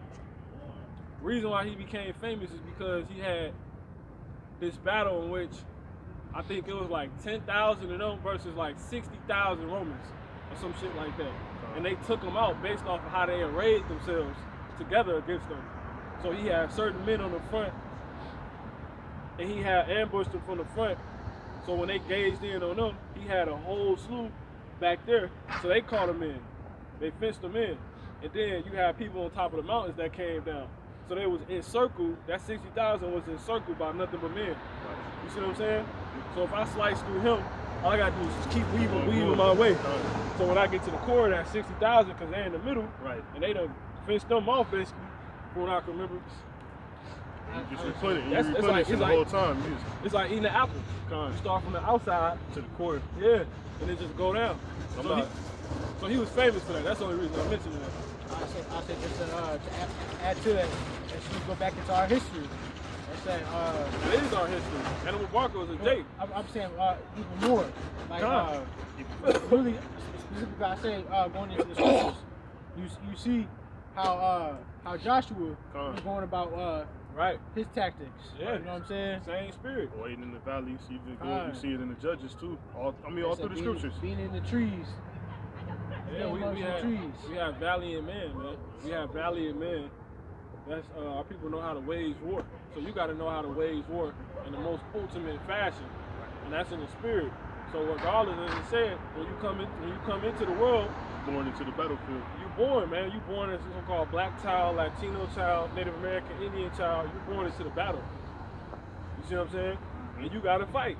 This is the condition. Now, when you grow up and you receive the truth, now you're on the front line. Exactly. You play one of the most important parts in taking down the adversary. So the condition is, read that one more time. That's Timothy, 2 Timothy. Come on. 2 Timothy chapter 2, verse 4. No man that warreth entangleth himself with the affairs of this life. So you got the conditions is you're gonna have different situations you can get into. You see what I'm saying? Affairs. You see what I'm saying? That's the condition of the battle, man. Right? That's the condition. The battle is I come into a world that's set up to offer me all type of deranged, delusional situations that I can put myself in. Right? When I'm already fighting for my life. You see what I'm saying? They offer me to go to the NFL. They can offer me to go to, it's an option for me to go to the NFL. It's an option for me to be a porn star. It's an option for me to be a basketball player. It's an option for me to be a pimp, a prostitute, a stripper, a fucking doctor or some shit. You see what I'm saying? So those are the affairs of this life. So no man at a war, with those being the conditions, no man that truly won, that's trying to come out of it, you see what I'm saying, that's really with it, is going to entangle himself with those things. Because you're going to get caught up. Because why? Those things are likened to you trying to relieve yourself of the war, aka find rest. Right, rest. You see what I'm saying? And you can't. It's like you can't find water in the dry place. Exactly. There ain't no rest on the battlefield. That's why Yahweh Shah said, "All ye that thirst, come unto me," because you can't get it nowhere. He tell us that in Isaiah the 53rd chapter when he said, "Why you buy Lord, come ye here." Pretty much buy real water. Exactly. Don't pay for that which is not bread. Paraphrasing. It's a little more than that. You got it. It says, no man that warreth, 2 Timothy 2 and 4, no man that warreth entangle himself with the affairs of this life, that he may please him who hath chosen him to be a soldier. So this, as I said, the scriptures all throughout talk about how this is a war. So when you come into this truth, man, you can't be trying to look for ways to get off. And We good in the past? yeah, you're fine. You're fine. You can't be trying to, look for ways to get off. And well, is this really breaking it? Oh man, you gonna get caught up out here, man. You gonna get pierced through. It's like a nigga trying to get rich. You know what I'm saying? Brother can get that real quick, man. Love of money. Love of money, man. Now watch what they say. Because it says more than what, you know what I'm saying, you would think the scripture go into. You know, so you're a soldier when you come into this as a so-called black, Latino, or Native American Indian. You're a soldier when you come in, or really you in the war. It's like you get caught, it's like when you get hit in gunfire, you get caught in crossfire by gangbangers. You weren't one of the members, but you got hit. Right, you in the field. So when you come into the truth, you a soldier. I ain't gonna say you a gangbanger, but that's, you know what I'm saying. Keep it on point. So now you either gonna get got or you gonna give a shot. Right. You see what I'm saying? Either be eaten. And the main way, in the main way you're not gonna get shot is in the spirit, because the spirits we talking. Right. Is for you to not get caught up in these things out here, because you're gonna get got. My man was walking through a dry place and return back to probably see if he still had weed in his weed stash. Now he got to call his mans, and they had a weed party. He ain't never even did that before. You see what I'm saying? Yeah. So that's an example of that man, the last state of that man being worse than the first, because that's what can happen. You see what I'm saying? You call Shorty back up, now you become a pimp. You see what I'm saying? Man, I used to have a lot of girls back in the world. You get all those girls back Right. during the time you trying to get rich, put some money in your pocket. And look, this is why you don't deal with those things. You don't know what state them women in. Right. What if those women prostitute themselves? Right. You see what I'm saying? But they still on some, well, I still, care about you and all this. You see what I'm saying? So we can get money together. You know what I'm saying? Now they willing. Now you a pimp. You weren't a pimp before. You see what I'm saying? So don't be looking for rest. Don't go back. You see what I'm saying? You got it. It's a lot. Con. This is 1 Timothy chapter 6, verse 10. For the love of money is the root of all evil. That's an affair. You see? Trying to get money. A nigga trying to get money is an affair in his life. Come on. Which while some coveted after, You see? See? Coveted. That's entangling himself. He want money so bad. Come on. they have erred from the faith. You see that? And then it could be a man that's in the truth. You see what I'm saying? They have you coveted for money. You can't try to get rich and teach the truth. You see what I'm saying? It's impossible. Con, to walk together, lest they be agreed. You're not gonna have time, man. If you trying to get rich, when you in the scriptures, Exactly. when? Because most moms not diligent like that. Most moms can't work 9 to 5 every day and still dedicate themselves. Or and then the rest of their other time only go to the scriptures. Most moms do not get out like that. Most moms are soft. They not hard, man. They can't endure. You see what I'm saying? And everybody fall, but what do? Are you trying to fight to keep going? Are you gonna get back up, man? You see what I'm saying? So that's more the condition of the battle. You fine? That's more condition of the battle, man. So affair of this life, no man at war to tangle himself with the affairs of his life. One of those affairs is getting money, man. Come on. And really the Lord is telling you, when you get this truth, you're warring now. You see what I'm saying? Because what do we do on YouTube? We go back and forth with Esau, like Jake do in the hood. You see what I'm saying? Jake, Young Chop, he put out how he hitting, smashing this man's woman. You see what I'm saying? Because they warn. You see what I'm saying? That's basically what we do with Esau in the spirit. Exactly. Like, look what Joe Biden said. You see what I'm saying? And you like, look, your channel gone. You see what I'm saying? Exactly. So, and we know that's true because the Lord said the truth is like unto a shield and buckler. Con. See that? You got it. 1 Timothy chapter 6, verse 10. For the love of money is the root of all evil, which, while some coveted after, they have erred from the faith. So, once again, man, it's impossible to try to be in this truth. In other words, simply, if you're trying to get rich, it's not going to work. You see, trying to get some money. Shit, you know how much dedication it takes to get money? Man, How much scheming and plotting and planning? exactly. So much wickedness, man. That's thinking that you should be putting it, you need to be using for the scriptures. Con. Figure out what the hell it's talking about. Con. You know? Come on. And pierce themselves through with many sorrows. You see? Now, so pretty much the Lord is telling you when you go, like all these celebrities that's trying to get rich, Jay-Z pierced himself through with a sorrow when he told commissioner, what's the nigga name that owned the NFL? Silver. No, they ain't. Nah, John something. But he sat down and he told him in his face, he said, we're done with kneeling. You see what I'm saying? Why? Because he was trying to secure a deal, that new sports deal. Right, them. exactly. You So, went on it, exactly. yeah, so Con. now you grieving and in sorrow because your people hate you now. Like he lost so many points for that. He said we done with kneeling. Y'all need to quit kneeling so I can get this deal. You know what I'm saying? And red ass Esau, they can't believe he said that. They like, we can't believe we're making him say this, but he's really saying it. It was an embarrassing moment. And it's Jay-Z. So that's what happened when you're trying to get this money. Right. Because the things you got to do to get it. Right. You're going to pierce yourself through. You're going to wound yourself. Con. Niggas get shot every day trying to hit licks. You see what I'm saying? Nigga get shot because he stole something. You see what I'm saying? Why was he stealing? Because he was trying to. Right. He loved money. He's trying to obtain in this world. He covered it. He was in the affairs of his life. So you being a man of the Lord, woman of the Lord, you can't be entangling yourself with these different things, man. You just we got jobs, yeah, we get money, just to maintain. Right. You see what I'm saying? We're not trying to get rich, man. You know?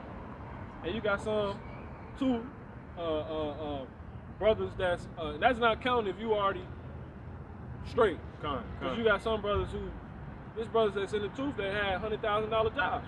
You see what I'm saying? They let it go. They kind of straight. You see what I'm saying? But now you're going to rededicate that and what you were doing and on to the truth now. You see what I'm saying? So you probably got money put up. You can move different. You can apply that to making sense. You see what I'm saying? So that's pretty much it. That's a little more. Right? It says, fight the good fight of faith. You see? Keep faith, man. That's all you gotta do is keep faith. That's all you gotta do. You just gotta keep faith, man. The Lord gonna give you what you need, man. You see what I'm saying? Mm-hmm. That's why he said, take hold of it, Jacob. Right. Come to life. Come to life. Come to life. Because when you got it, it's basically like it's gonna power you up. You see what I'm saying? That's right. Revitalize. Mm-hmm. Take care of your situation. But instead, if you seeking other things, like, man, I'm trying to get rich. I'm trying to, you know what I'm saying? Yeah, you you scheming. Yeah, exactly. Leaking all over the place. Everything is stabbing you up. It's not for you. You try to go deal with this girl, she get you shot, get you in a fight with some dude that she didn't tell you she was still messing with. And the whole time you a man of the Lord. You see what I'm saying? That's how I go down, man. You get smoked. Lord don't kill you. You see what I'm saying? He blow your shin off or some shit. Cause you know what I'm saying? It can easily happen, man. Easy. That don't mean that don't mean you can't have a woman. It's just it's what you doing and how you doing. It's what you want to pay attention to. Am I entangling myself with the affairs of this life? Because I know I'm in war. I know Satan want me. I know Satan sift. Because that's a sifter. You see what I'm saying? But that's it. You got it. Yeah, go ahead. 1 Corinthians chapter 7 and verse 31. And they that use this world as not abusing it, for the fashion of this world passeth away. See, so you gotta live and maintain in this world. You know, we're not telling you to just go die and give up. You know, but we're telling you basically don't focus on Put that back to me. Oh, focus. You alright? You alright? You alright? Alright, real quick. But yeah, it's not about obtaining in this world and trying to find rest in this world. You know, That ain't here. that's just not here. It's not reality for you. If you're an Israelite, that's just not your reality. But I love you. You done fell in love with the chick down the street, and you done fell out the truth because she don't like the truth. Exactly. She looks so good to you. Exactly. You're like, well, I missed camp this week. You see what I'm saying? I won't, you know what I'm saying, hit the live. I won't read tonight. No, we can go do it. I got time. Cause you just in love. And then the whole time, she come tell you, I think we ain't working out. Exactly. And you like, what? Now you pierce through. You see what I'm saying? Bleeding. Because it ain't just the love of money that can pierce you through. It's any of these affairs. Once again, guess what? It's a war. Exactly. You see? So war, money is fighting against you. Exactly. All these different affairs are fighting against you. With what? With swords. With ways to kill you. You see what I'm saying? So that's why the scriptures say, love of money, which some have covered it after paraphrasing, they have pierced themselves through. Right. Here it is, money, holding a big blade, and you know what I'm saying? Exactly. You put it through yourself. Exactly. You stabbing yourself. Motherfucker come tell you, man, bro, I got $80,000. It's dirty, but I'll give it to you because I got too much. Right. And they looking for me. You see what I'm saying? And you like little situations like that. And then you get in the jam because they done found him and they done track that money. You see what I'm saying? Exactly. Because money be having serial numbers on it. Exactly. You know? You can't entangle yourself with the affairs of this life. Right. Get it the honest way. You get a woman, get it the honest way. You get some money, get it the honest way. You see what I'm saying? Like, we ain't caught up in that shit. We right here. You know? And ultimately, you making all these decisions for yourself, and you're going to be judged. You know, you're going to be judged accordingly. You know, that's how the Lord deals. Work out your own salvation with fear and trembling. Right. And it's the same likewise here. It says, and pierce themselves through with many sorrows. Suicide. Exactly. It's a mission of destruction for yourself, man. Get that Michael 2 and 10. You still holding it?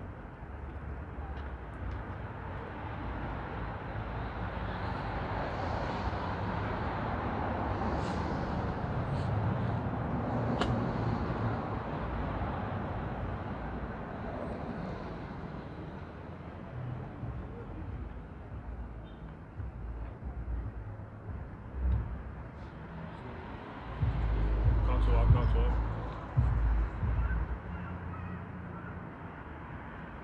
This is Micah chapter 2 and verse 10. It says, "Arise ye and depart, for this is not your rest, because it is polluted.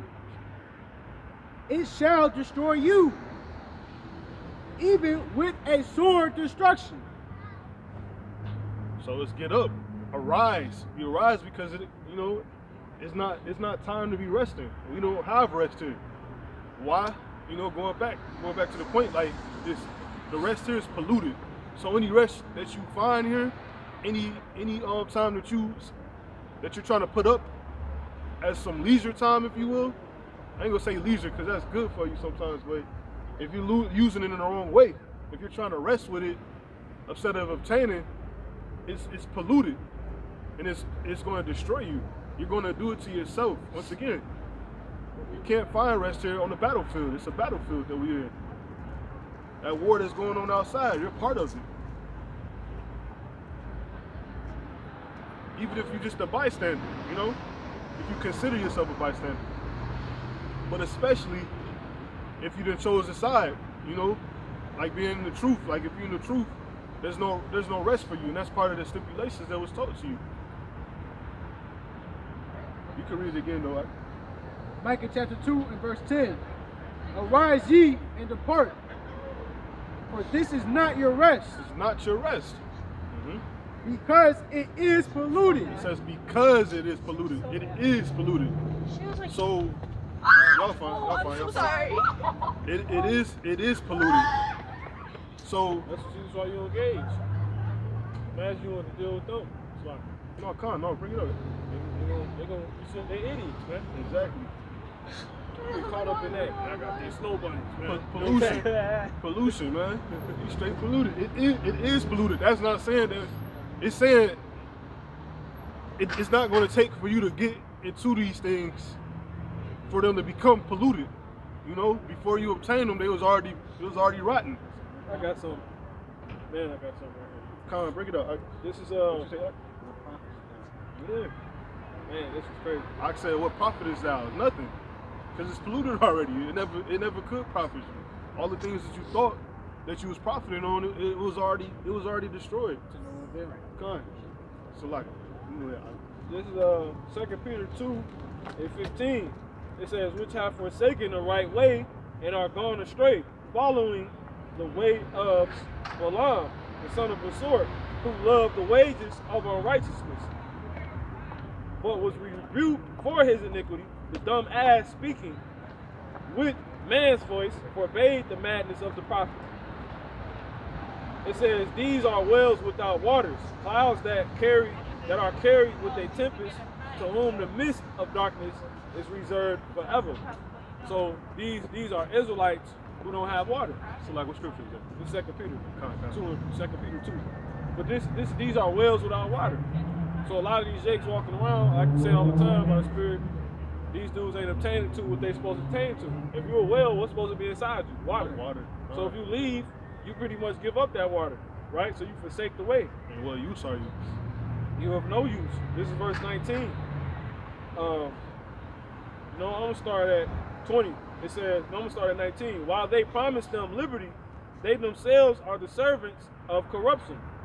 For of whom a man is overcome, of the same is he brought in bondage. So if a woman overcomes you, money overcomes you, your boss overcomes you, your brother or somebody overcomes you, nigga used to know overcome you pretty much in slavery to his ass. Really, it's a demon. You enslaved to that demon.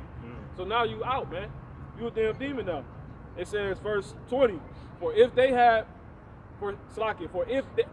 after they have escaped the pollutions of the world through the knowledge of the Lord and Savior, Yahweh Shah HaMashiach, they are again entangled therein, see, and overcome. The latter end is worse with them than the beginning. So after you can't learn this truth and pretty much escape the pollution. So this is the scripture that tell us how we arise and depart. Because the Lord says, because this place is polluted. So he said the way you escape is through the knowledge of Yahweh Shah. You see what I'm saying?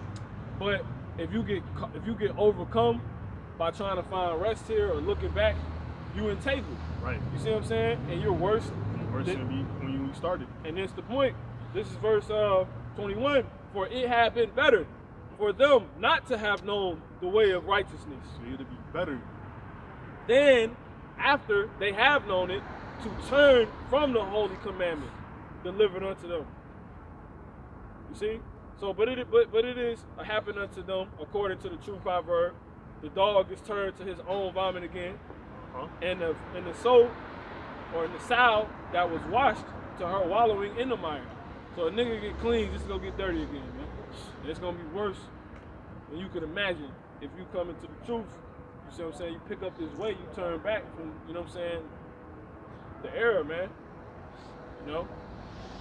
So it'd be better for you not to even know the truth, you know? So if you're ready to fight for your life, you can do it with having this word. You see what I'm saying? But if you put it down and get overcome, nigga forget he in war. Oh yeah. He in war kissing. You know what I'm saying? Going crazy. Guess what? He left open, man. You dead. Yeah, you wide open, man. You dead. Dead man. Dead woman. You a marked man.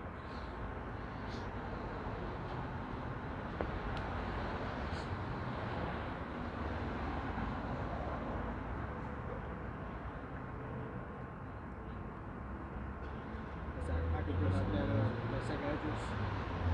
Go ahead. You can bring it up. You can tie it. Yeah, go ahead. I'll close out at 10. Okay. I think I will. Go ahead and get the second address, and then what else you go to? Go to Matthew chapter.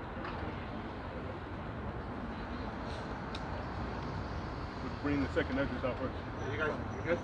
Yeah, okay. Sorry. No problem. You can bring it out. Second Ezra chapter 7 and verse 57. Then answered he me and said, this is the condition of the battle, which man that is born upon the earth shall fight. That if he be overcome, he shall suffer as thou hast said. But if he get the glory, he shall receive the thing that I say. For this is the life whereof Moses spake unto the people while he lived. So Moses was speaking life unto the people. He was giving them light. He was giving them the way to life. To his people, the Israelites, specifically. Go ahead. Is it more? Yeah, look at Uh-huh. it. It says, for this is the life whereof Moses spake unto the people while he lived, saying, choose thee life, that thou mayest live. Right. So it's a choice. It's a choice. it's not really a choice, but it's presented as a choice, right? So you got to choose life pretty much while you have the opportunity to. You know, we were sort of going into it the other day. We was talking about this a grace period. And I had like a great parable using the Family Guy episode when the Grim Reaper had you know, he broke his leg, so he was down, right? So right now is your choice, your opportunity to get the truth, right? To become righteous, you know, come back into your heritage, learn, right? Because it's only a certain amount of time that it's going to be that you're able to do so, right? And then the choice is already made, really, with the Most High. The Most High he already got us numbered, you know. But whole point being here is, huh? You got some? Yeah, go ahead. These are Yahweh's words. Luke 12:47. And that servant which knew his Lord's will and prepared not himself, neither did according to his will, shall be beaten with many stripes. And 48 goes, but he that knew not and did commit things worthy of stripes shall be beaten with few stripes. For unto whomsoever much is given of him shall be much required. And to whom men have committed much of him, they will ask the more. Beautiful. So that's it's pretty much, that's straight up, you know what I'm saying? You're an Israelite, right? So much was given to you here on this earth, you know what I'm saying? You were given dominion over the animals, over the land, over all people of the earth. So ultimately, your test, the test you take is going to be, it's going to be way more strenuous than anyone else around you, right? Especially when to come into the truth, to come from underneath, come into the truth, actually go on to live and abide by the truth, right? That test of yours is going to be much more strenuous than everybody else's, right? But the ultimate plus here, the ultimate reason why you want to be in this thing is the end goal, right? Those stripes. You're going to be given a hundredfold. You know, you're going to be given a hundredfold, pretty much on the right hand side, which is what I'm saying, that's going to be an increase to yourself. All that you endured, right? All your people have endured over time, right? So that more strenuous test is going to come with more abounding gifts, if you will. I'm not going to say gifts, but increase, right?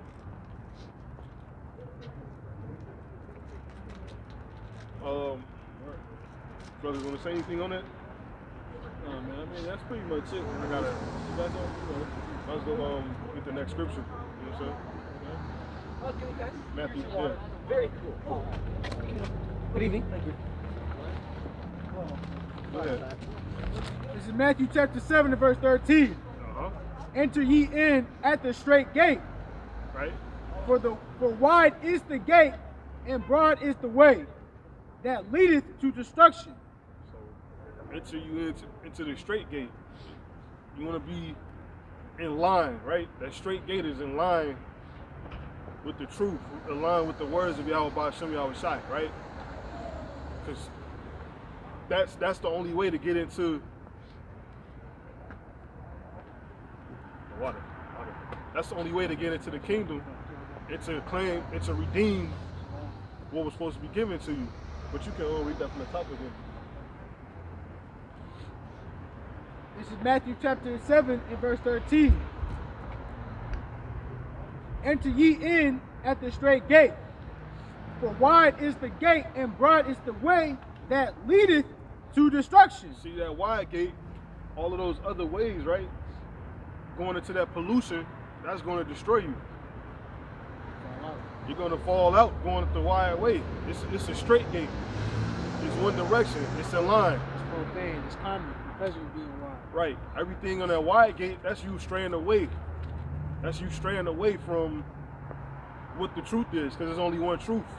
Everything else is a distraction. It's pollution. You can keep on reading that. It says, So wide is the gate, wide is the way. It says wide is the gate and broad is the way to destruction. So when you're not walking a line, right, a straight line, you're going here, you're going there. You're hitting this, you're hitting that. And it's ultimately your destruction. Finish it off for 14. It says, and many there be which go. So like, and many there be which go therein. See, if they're at. See, that's a place. It says many be there. That's a location. Many are going to go that way. Most are going to go that way. You know, we understand 2/3 of Israel gotta go. So 2/3, you know, according to the scripture, are going to go in that wide gate. They're gonna go try to find rest.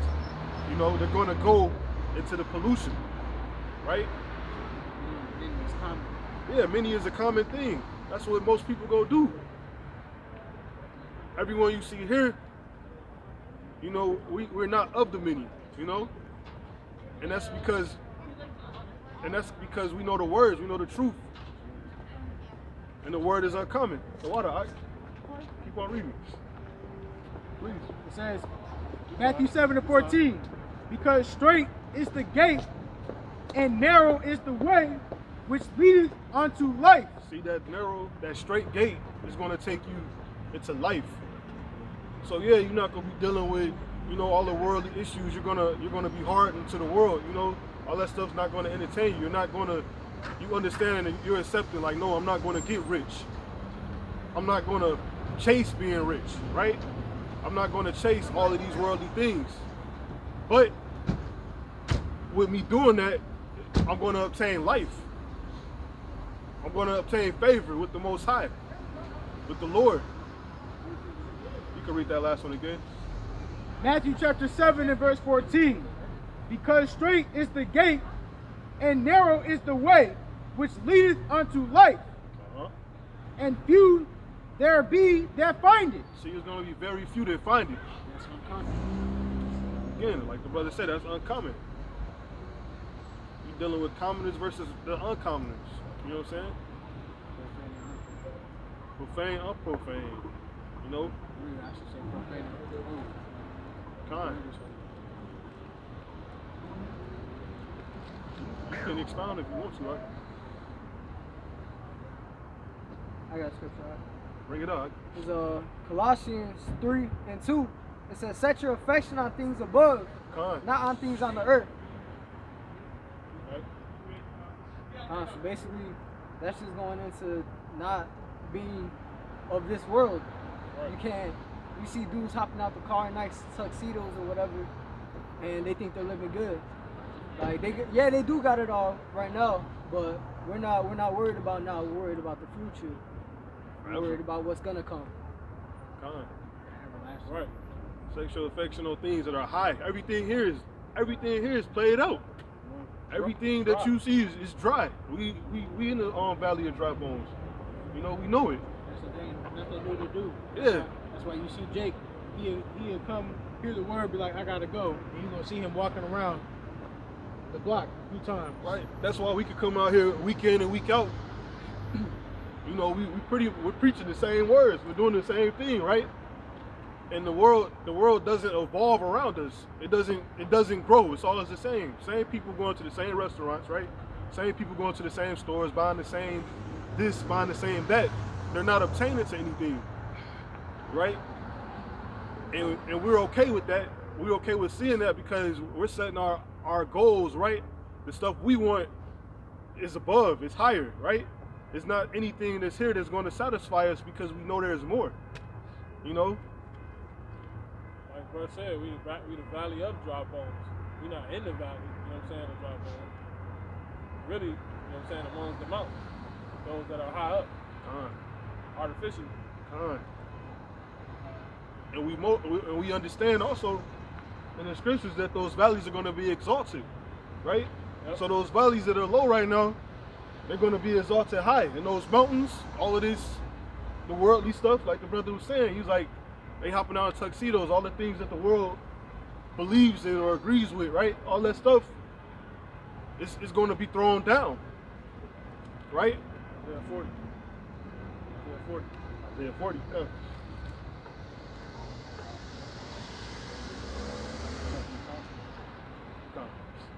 This is Isaiah chapter 40, verse 1. Comfort ye my people, saith your power, your God. Mm-hmm. Speak ye comfortably unto Jerusalem. So who? Unto Salah. Speak comfortably to Jerusalem. Okay. And cry unto her that her warfare is accomplished, So that word again.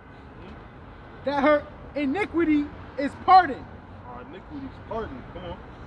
For she has received of the Lord's hand double for all her sins. They go that double. But that's to these other nations, right? They're gonna receive double for all their sins.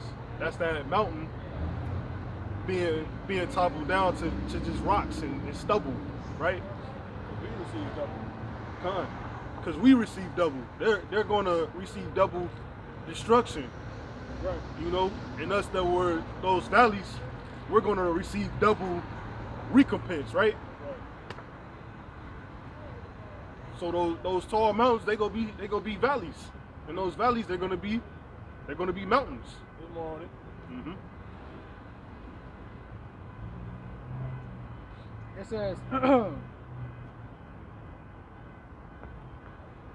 for she hath received of the Lord's hand double for all her sins.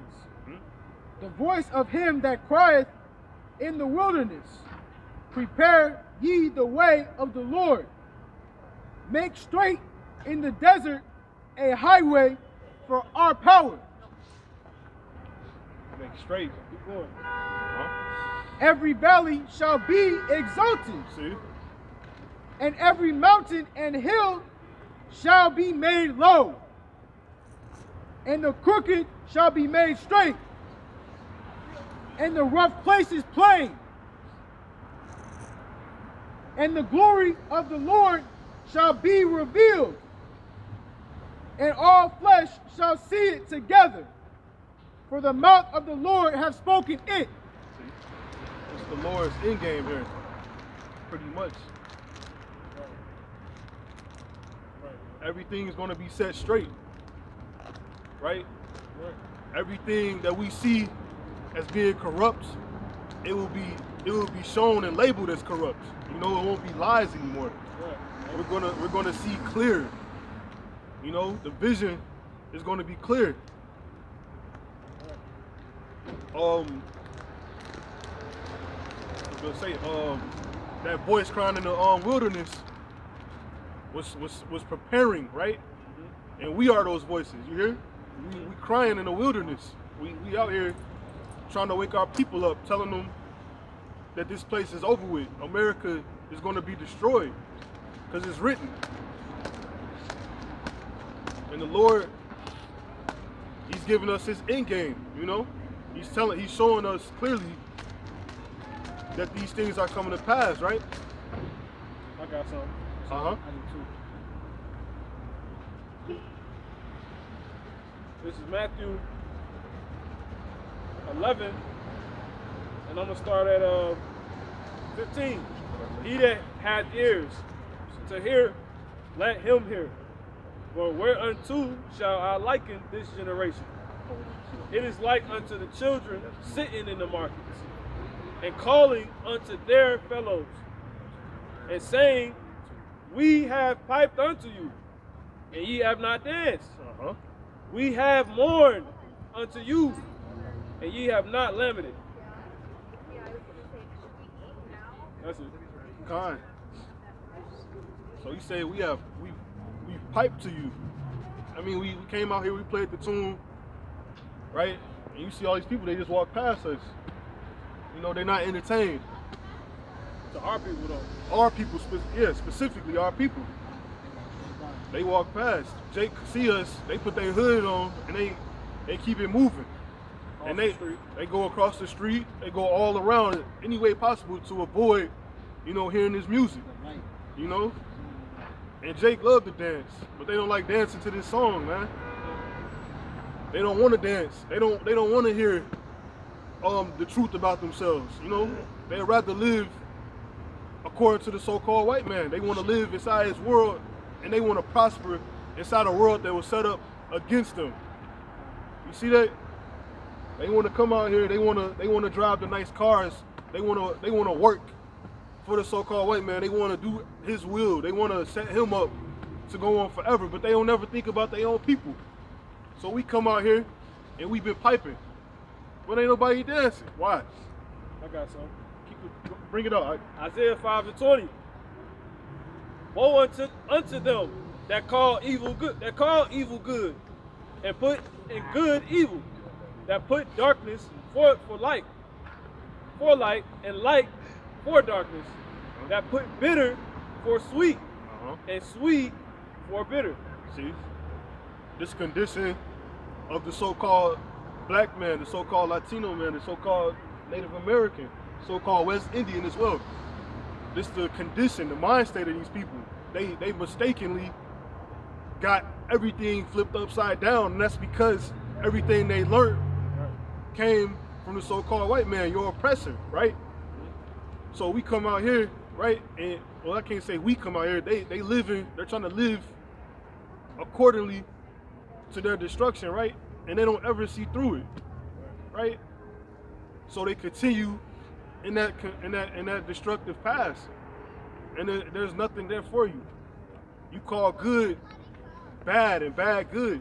We tell you the scriptures. We give you the word. We're telling you your heritage. We're telling you that you're more than just a nigger. You're more than just a spick. You know, you're more than just a Mexican. You're more than just a black person, so-called. You know, whatever it be. All these bywords, you're living up to the proverbs, right? The proverbs that are said against you, right? These proverbs, you know, they're not really proverbs for us, but you know, we live up to those things when we're in the world. I got a scripture. You can bring it out. It's Isaiah 28:9. It says, "Whom shall he teach knowledge? And whom shall he make to understand doctrine? Them that are weaned from the milk and drawn from the breast." Go ahead. That's the prophets of the Lord. That's the elect. That's the men with 100% truth and understanding of this doctrine. Right. And Jake just wants to be simple, and they don't want to hear. They don't want to listen. They rather be of the world. That's right. Hey, these niggas, they stuck on stupid, man. They stuck on it. You know, they won't be weaned off of it. You know, they want that bottle. They like bitter. Yeah, they like the bitter. They never even thought of sweet. It was never even brought to their attention. And if it was, they denied it. They think bitter is sweet. Exactly. It's a lot, kind. They crazy. Oh yeah, y'all can go through. That's fine. I thought you were too. I thought you were Yeah. It's all good. Yeah. So they mistaken this bitter world for such a sweet world that is not, especially for you. You're not an Edomite. You're not able to obtain anything here. Why? Because it's not made for you to do so. You got that? You can bring it up.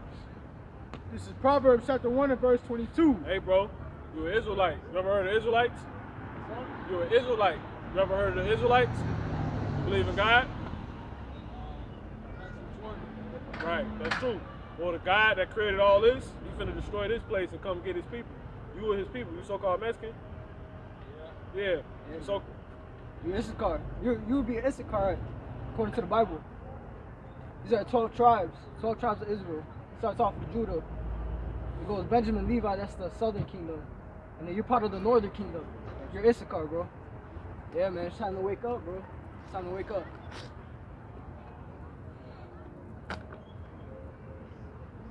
I'm talking going already. But that's it. You can bring that up. Proverbs chapter 1 and verse 22. How long, ye simple ones, That's it. will ye love simplicity? You see? So we simply we trying to wake the brother up. You know, he gave us a short ear. Yeah. But ultimately, he ran right back to the simplicity of the world, right? He didn't want to obtain anything. He seen what it was. He was told, right? But it couldn't hold his attention. Why? Because he's in love with the simplicity of this world that we see, you know, coming to an end. It's being destroyed. He want to walk down the street with his woman, you know, to no avail though, and not understand that you walk into your destruction. You walked away from life. You just walked away from the truth. You walked away from wisdom. You walked away from knowledge. You walked away from everything. Her. You walked away from her. Exactly. You walked away from her. You just took her down the street to ultimately to be destroyed. This is how this thing works. They might leave out of here and might not make it back home. And that's just how it be. They deny the truth. You can read that again though. Proverbs chapter 1 and verse 22. How long, ye simple ones, will ye love simplicity? See, they in love with the simplicity. As we said, everything here is over with. There's nothing new that this world is going to offer, man. There's nothing new here for us, for anybody. Like I said earlier, it's a party. It's a party that was going on. Everybody partied away. It's the end of it.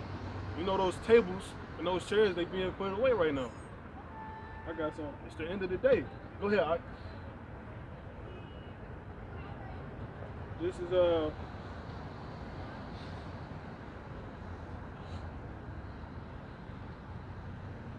this is 2 Timothy 4 and 2. I'm gonna start at 1. I charge thee, therefore, before the Most High, Yahweh Ba'ashem Yahushua, right, or the Most High, and the Lord Yahushua Hamashiach, who shall judge the quick and the dead. So everybody finna get a reward if you woke asleep. You see what I'm saying? Come on. You can be in the ground, you can be walking around asleep. So you can be likened unto the dead. You got the truth, you've been quickened. You see what I'm saying? But anyway, it says, the Lord Yahushua Hamashiach, who shall judge the quick and the dead, at his appearing and his kingdom. Preach the word. Be instant. In season, out of season. Rebuke. Socket. Reprove. Rebuke. Exhort. With all long suffering and doctrine. For the time will come when they will not endure sound doctrine. But after their own lust, they shall heap to themselves teachers, having itching ears. Right? And they that shall turn away their ears from the truth, and shall be turned unto fables. So, if I can real quick, I mean, ultimately, man, it's the in season, out of season. Yeah, you walking down the street with your girl, but your life on the line. You just taking pictures of her. Of us? No, her. That's what he do. Yeah, so he on a date right now. So that's out of season, right? It's cold right now, so we look crazy. But the Lord said, preach the word, be instant. You see what I'm saying? As soon as you see a Jake that needs to get told. All of us supposed to be told, ultimately. You know what I'm saying? So we gotta be instant, in season and out of season. We're gonna rebuke you. We're gonna exhort you. Rebuke, disapprove. You've been lied to. You live in lies. Exhort. We're gonna strengthen you, encourage you, long suffer you. You know what I'm saying? Understand, Jake ain't gonna get it overnight. Right. You see what I'm saying? Right. You gotta go up the street. But look, he went up the street just to do that. So that's those that have their own lust. You see what I'm saying? And turn away from the truth. You know? Because that's the time we in. People not going to endure sound doctrine. You know, here it is. God clearly exists, and you're talking about depends on which one you believe in. You see what I'm saying? So you need to be finding out which one. Exactly. You know? Who you believe? No, I said that was wise to say. You know what I'm saying? But obviously it wasn't. You know, the elevator didn't go up any further than that. You know, it stopped there. He said it depends on which God you talk about. You know. But he's not inquiring any further than that. You see? Man, we came here to do a job, man. I don't mean, be foolish throughout the week. You running up and down this hallway screaming, you an Israelite, you stupid. No, because we on the highways, it's supposed to be in season and out of season. Because this is here when we we don't pull no punches pretty much. You see what I'm saying? Where there's one where one shouldn't be pulled that I'll say. So that's pretty much it, man. It's cold as hell. We gotta preach the word. You gotta be instant. You gotta be instant in season, out of season. You know what I'm saying? It's gonna be snowing out here, so we're gonna be out here, man. That's right. Niggas be on football fields. You see what I'm saying? Niggas be getting off buses, traveling from state to state, flying. When Jordan was playing Game 6, it was snowing in Utah. You know what I'm saying? Whatever game that was, what you got? Bring that out. Fine. This is Jeremiah chapter 18 and verse 11. Now therefore go to, speak to the men of Judah and to the inhabitants of Jerusalem, saying, thus saith the Lord Yahweh, behold, I frame evil against you, and devise a device against you. Return ye now every one from his evil way. See, that's a commandment from the Most High. He said, turn away. He's telling you. It was told directly. Get to the point. And make your ways and your doings good. And they said, there is no hope. See, Jake think it's hopeless, man. They don't see any reason of repenting, turning back to that power. But we will walk after our own devices. See? And we will everyone do the imagination of his evil heart. And that's what Jake like to do. Just like the guy who just went past. He want to go after his own devices, right? What he needs to be searching for is right in front of him. And he actually encountered it, but he already had his own mindset and made up on what he wanted to do and what he needs to be doing. You see? So that's the way he went. That's the direction he chose. He chose the wide gate. That's fact. He could be put to death for that. You know? Peter, the Rock, and all the rest of the disciples, they dropped everything they had and then went straight with Yahweh shot. Straight with him. So that's what the true man of the Lord would do. He's probably just not probably just not chosen. You can bring that out. Right? This is Isaiah chapter 3 and verse 9. The shoe of their countenance doeth witness against them. So they show themselves, you know. Go ahead. And they declare their sin as Sodom. They hide it not. Woe unto their soul. See, they don't care. They out here. They know. You know. You gotta realize if you walk past, you know, some guys actually do believe in God, right? And then you don't have the time, you know, to listen. You know, you're showing yourselves and you're showing your ways clearly, right? You know. Exactly. You know. You're not ignorant. You know what's going on. No, we know By his fruits. No, come I'm talking about, you said, that's true, but I'm saying, you said you walk past men that believe in God. Nah, we know God. I got you. You don't realize what he just did, man. Watch your foot. Right. Keep your foot, right? Keep your foot. You can read that again, though. Select.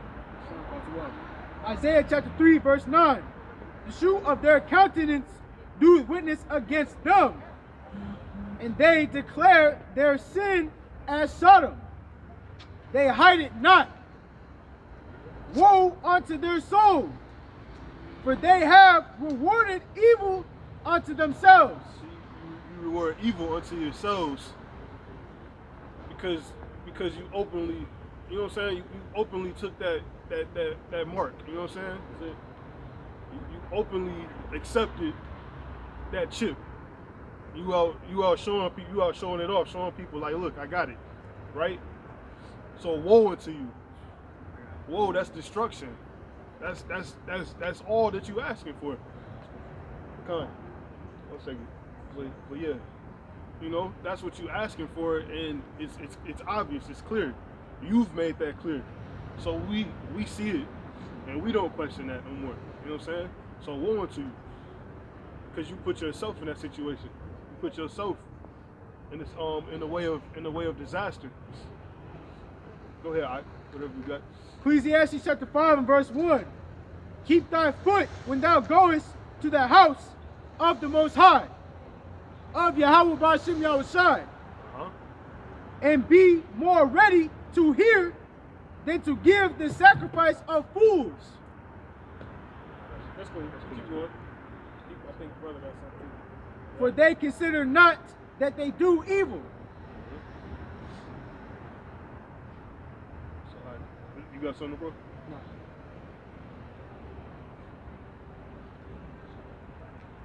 You want to expound on that? Go ahead. Okay.